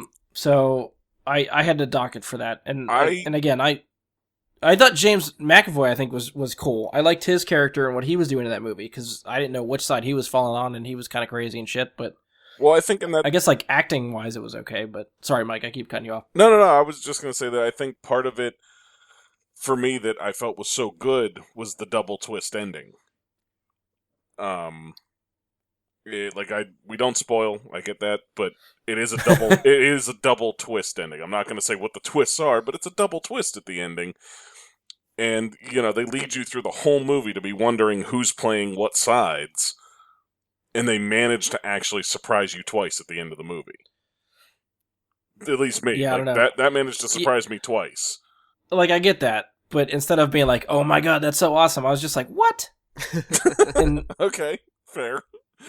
And I don't know, like, thinking back of, like, what other stuff that they were trying to set up and what happened earlier in the movie, it didn't hold as much weight for me, it didn't make as much sense, and I was left feeling more confused. And granted, I haven't seen it a second time, so maybe if I watch it again, the story and the twists will work better for me, knowing how it's going to end.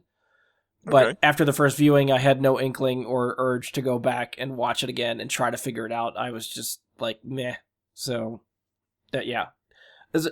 I think Josh and I might have talked about it on a show before, or if not on the show, definitely just the two of us. But the marketing for that movie, we didn't know that was a movie that wasn't on anybody's radar. And then the trailers and the marketing for that movie were like, "Oh, this is gonna be fucking awesome."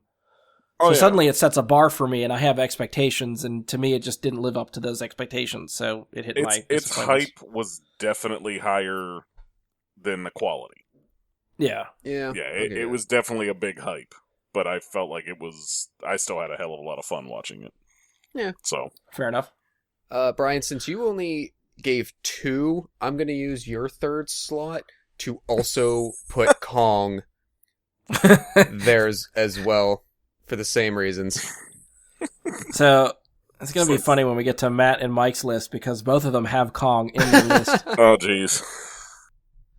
So again, they prefaced with they only saw like less than 20 movies, maybe 17 or 18 movies each. So considering you're trying to make a top 10 out of 17 movies, even the crappy ones are probably going to make their way in. That's true. Either that or they just have other like very different tastes than we do and they like shit movies. I don't know. And again, we could keep calling this movie shit because they're not here to defend it. So all right, so we'll come back to Mike for surprises. First surprise is Justice League. Okay. I put this on my surprises simply because I expected complete dog shit. Fair enough. And I got not bad.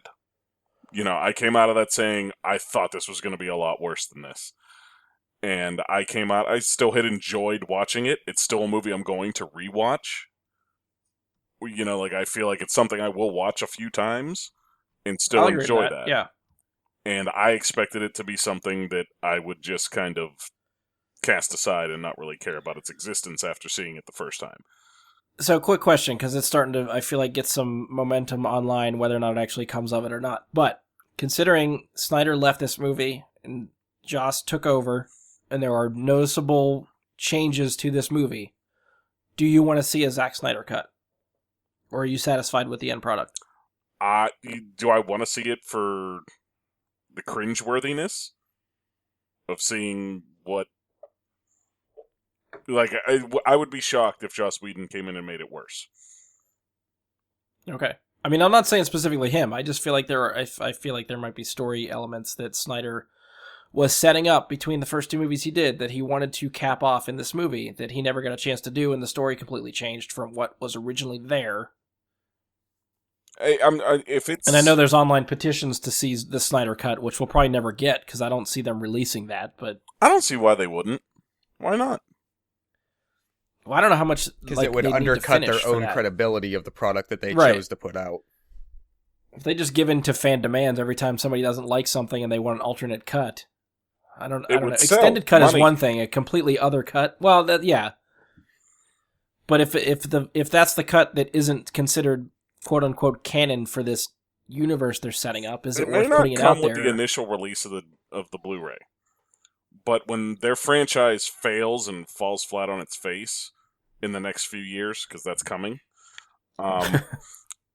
then they're going to need to make some money back from it somehow, and they will go back, do the work, and re-release the Snyder Cut. And it may be 5 to 8 years off, but I bet you we see it eventually. So but you wouldn't care if we see it one way or the other? Not really. No. Okay. Wouldn't affect me one way or the other. My other surprise was Leatherface. Oh, I never got to see this. Brian, I know for sure you didn't watch this one. Nope, hell no. But in this movie,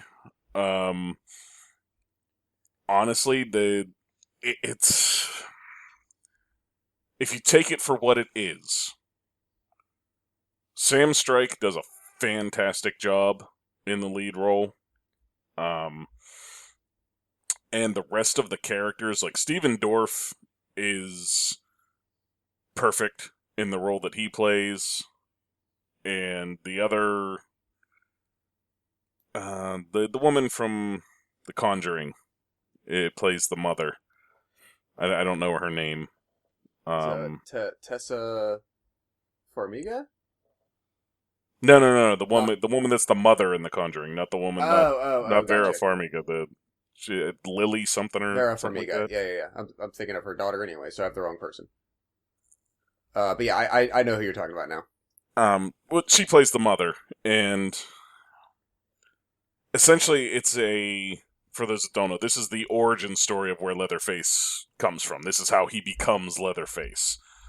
And if you don't know who Leatherface is, right, if you don't know who Leatherface Texas Chainsaw. Texas Chainsaw Massacre, the big dude that cuts people's faces off and turns them into masks for himself to wear. Yeah, Brian's like, yep, that's why I don't watch this movie. Yep. Totally fine not seeing that Nothing one. about that sounds appealing. I'll watch Beauty and the Beast again. As an origin story for a character that I never honestly expected to see an origin story for. I watched this movie on a lark. You know, it actually holds up as a decent horror film that sends you in a couple directions you don't expect it to. And I think that's a good thing. Given how predictable it should have been, it didn't turn out to be quite as predictable as it may otherwise have been. Okay.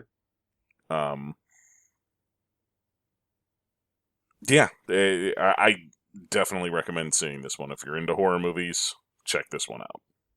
Don't miss it.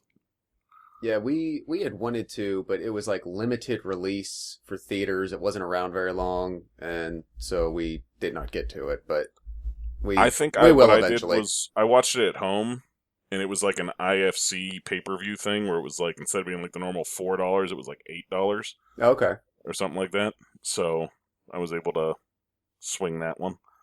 Yeah. 'Cause, Price of a movie ticket. Why not? yeah, and I have a theater, so There you go. what the hell? I just don't have ices. I can make popcorn. I need an icy machine. But that's another thing. Was that your last surprise, Mike? Yes, I only had 2 surprises. Okay. Josh, what were some of yours? I had mentioned Logan and Thor already. Other 2 that I jotted down. In stark contrast to Andy's feelings, Power Rangers. I thought it was way better than it really had any business being. It was innovative. It was just a different sort of, again, like grounded take on the reality of it. I enjoyed it a lot. And then this one actually, 2/3 of that was fantastic, and the last third of that Agreed. sucked ass. yeah, again, third act issues questionable. Well, we talked about that in the review. Yeah. It was much better as like this Breakfast Club movie than a Power Rangers movie, which is weird to say, Yeah. but still really good. Then actually my last one, Andy and I would have agreed on, was also American Assassin. I think I mentioned as like an offhand comment shortly after I had seen it that, you know, it was good. This was like a fall release, I think. Last year, just really, really solid. Michael Keaton is great in it. I'm very quickly becoming a strong Dylan O'Brien fan between this and Maze Runner. If he, goes, since I wasn't part of the fan casting episode, I threw this out on the Facebook page. I think Dylan O'Brien would be a really cool choice for a contender to take over the role of Wolverine. Which would be interesting. I can't tell you if I agree yes or no with you, but I do think it would be a unique choice. Yeah. I feel like he's very young. Yes, but I think, depending on how they would go with the character, they don't necessarily need to play him young, like it's another, like, origin of Logan or anything. But, you know, I mean, when Hugh Jackman started the role, he was a much younger man. Dylan O'Brien still looks younger, which I think is the issue. But yeah, I'd agree with that. But Yeah. I mean, he's in his late 20s, almost 30 years old, I think. So It's that damn baby face that he's yeah, got. but I think with like the right hairstyle and put some mutton chops on him, it can change it up a little bit. Plus, it's going to be a couple years before they would ever actually make that movie. But I think his tendencies and his temperament, his intensity, that he can bring to something as you see in American Assassin, could be a very interesting choice for something like Wolverine. But yeah, American Assassin on its own was actually really, really cool. Gotcha. So my surprises we all talked about. I think most of them made my list. Logan was a surprise to me. It was not on my most anticipated, so that caught me off guard. Jumanji, again, was not on my most anticipated, but I really liked that movie. I agree with Josh. Power Rangers, I thought, was really well done. Again, we sort of expected crap, and it wasn't crap. It was actually pretty good, and I don't think it made enough to warrant a sequel yet. I think they still might be pushing for a sequel, but I would gladly see a sequel. And obviously Blade Runner. I wasn't looking forward to Blade Runner. I didn't have that on my list. And considering it hit my number one, that one definitely surprised me. So those are mine. I do want to bring us back to the top 10 lists that were submitted to us from Matt and Mike. So again, both of them were saying, I don't know how good my list is because I didn't see a lot of movies this year. So we'll run through. They gave me a couple honorable mentions and then they did their top 10. So we'll see how much you guys want to agree with these guys. So Matt made it a point to say too that between his honorable mentions and his top 10, all of the movies he listed for his most anticipated were hit. Okay. Except for his World War Z 2, which didn't get made this year. Oh, okay. But the other 9 movies he put on his most anticipated, he was able to go see. So at least he hit the ones he planned on. Yeah. So that's a plus. So honorable mentions for him were Kong Skull Island, The Belko Experiment. Oh, wow. And Fate of the Furious. I didn't know that anyone else really had seen that, especially him. I didn't think that would be his bread and butter. Yeah. I don't know. I remember him talking about it. I don't remember how he heard about it or what brought him to that movie, but maybe in the show. Yeah.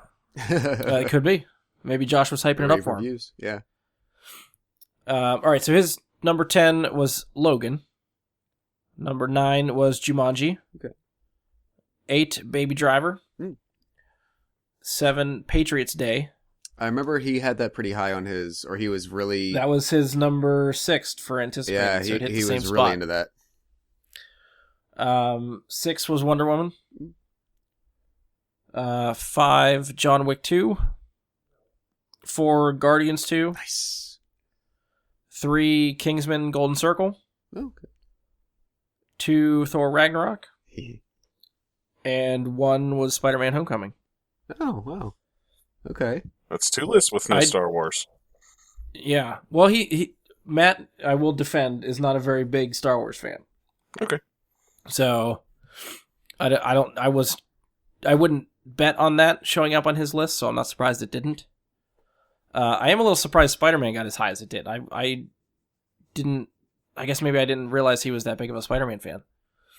But of course, some of the movies that we trashed, like Kong Skull Island, made an honorable mention. You guys weren't real keen on Golden Circle. That made his number 3. Everything else looks like decent picks that at least made our list, and we talked about pretty well. Yeah. I'm a little disappointed in you, Matt. The Baby Driver's number 8. I was hoping that'd be a little bit higher for you. Baby Driver and Logan, I feel like, are the glaring. Yeah, and he was actually, to Matt's credit, for his most anticipated, he was the only one that put Logan and Jumanji on his most anticipated for this year. Oh, wow. Okay. Give him credit for that. So he called both of those. I was wrong on both of those. So he picked them right. Okay, so for Mike, his honorable mentions, Logan, which he had on his list, but I remember him not being thrilled with that for some reason. Okay. That was his number 8 for most anticipated, so that made an honorable mention for him. And his other honorable mention he gave me was The Last Jedi. Wow. He came out of that feeling really different about it than I did. Okay. Now, I'm pretty sure he's only seen it once, so I keep trying to tell him to see it again and see how he feels. Yeah. Because like I said before, it took me 2 times before I felt okay with it, and I started to appreciate it, so he still might be on the downturn for that. I feel like it's sat with him for a while. It's just, I think the more he sits on it, the more it's not sitting well. And I was in love with it when I walked out the door, so.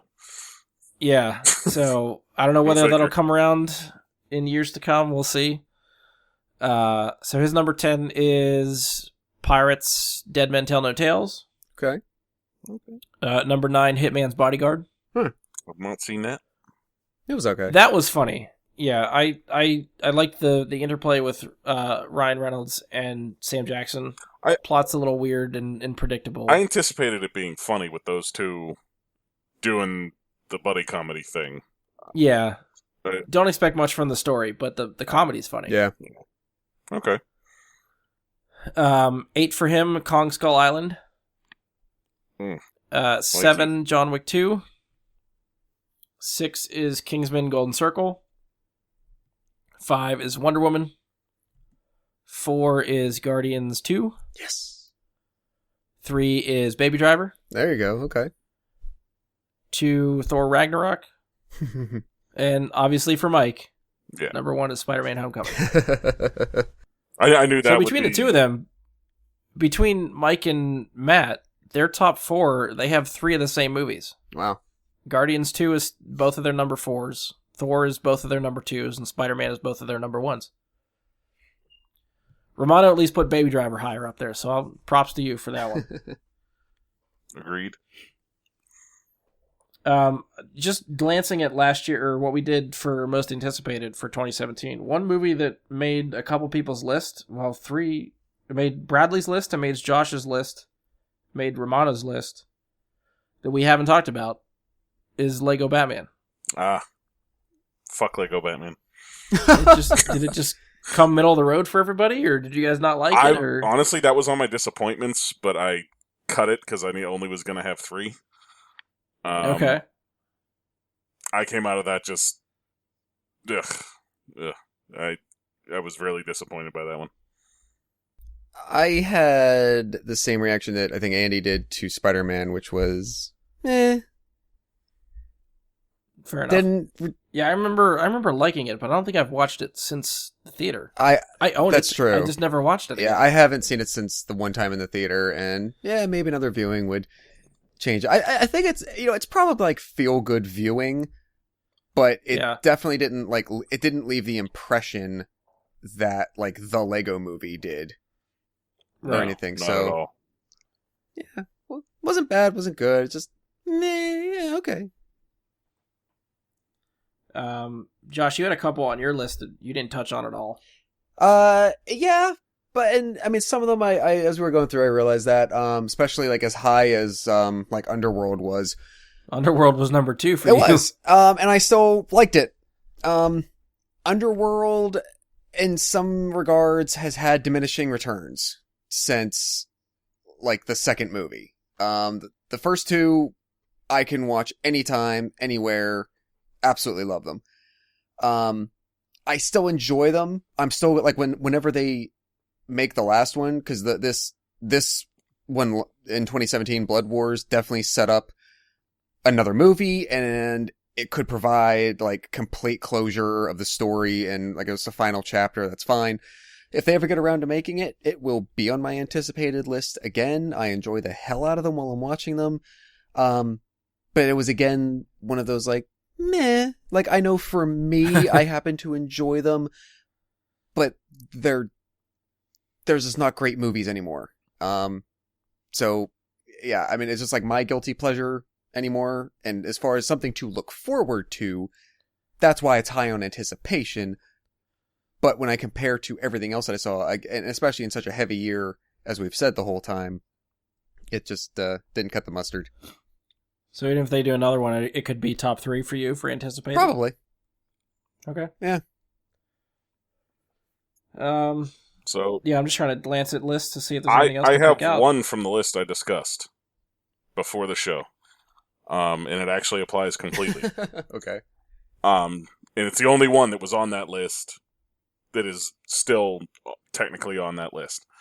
And the list was, how did that not make anybody's list anywhere? And the movie is Get Out.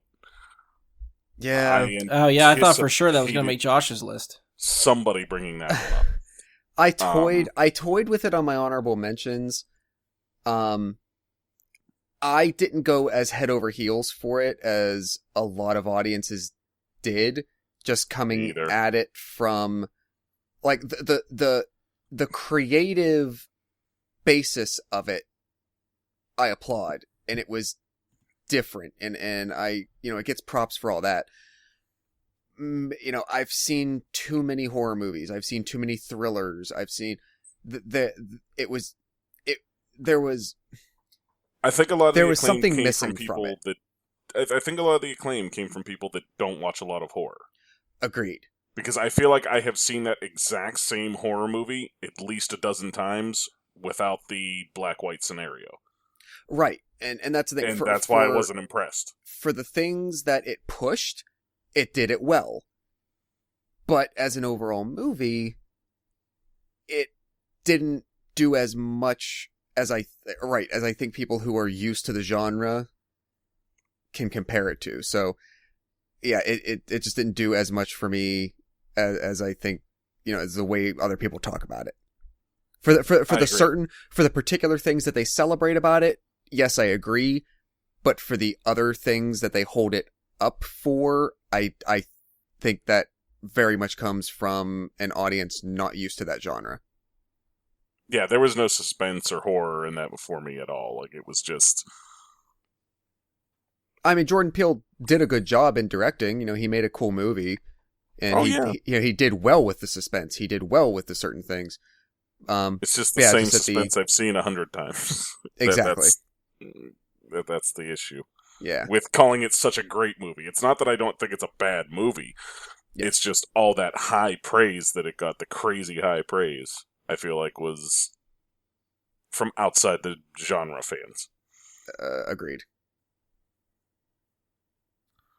All right, so I don't know if I have anything else or any final thoughts for the list. Any surprises for you guys? Anything?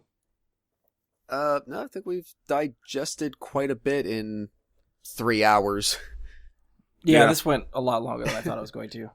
It's a list show. They always go long. All right, so I'm going to wrap it up. If you enjoyed the show, please stop by iTunes, leave us a 5-star rating and review. Be sure to share, subscribe, favorite the show. You can find us on Facebook, search Bry Guy and His Super Friends, or go to facebook.com/Bry Guy Super Friends. And you can always tweet or email us at bryguysuperfriends@gmail.com or at BGSuperFriends on Twitter. And get involved because that's how you go from commenting on things like Mike Bradley used to do to becoming a regular guest for the last 1.5 to 2 years, and maybe next year some of you will be part of this episode. That could be possible. Mike went through a very strong vetting process. We got to start. That's true. I did know Josh already. we had to get some vouchers through. I went through a vetting process and then a hazing process on the first show with Ian. So I will. Oh Jesus, that's right. Be plenty happy to be somebody else's Ian that he was to me, if that happens. There's always that possibility. All right, so on behalf of Andy, Josh, Mike, and myself, thank you for listening, and we'll talk to you next time.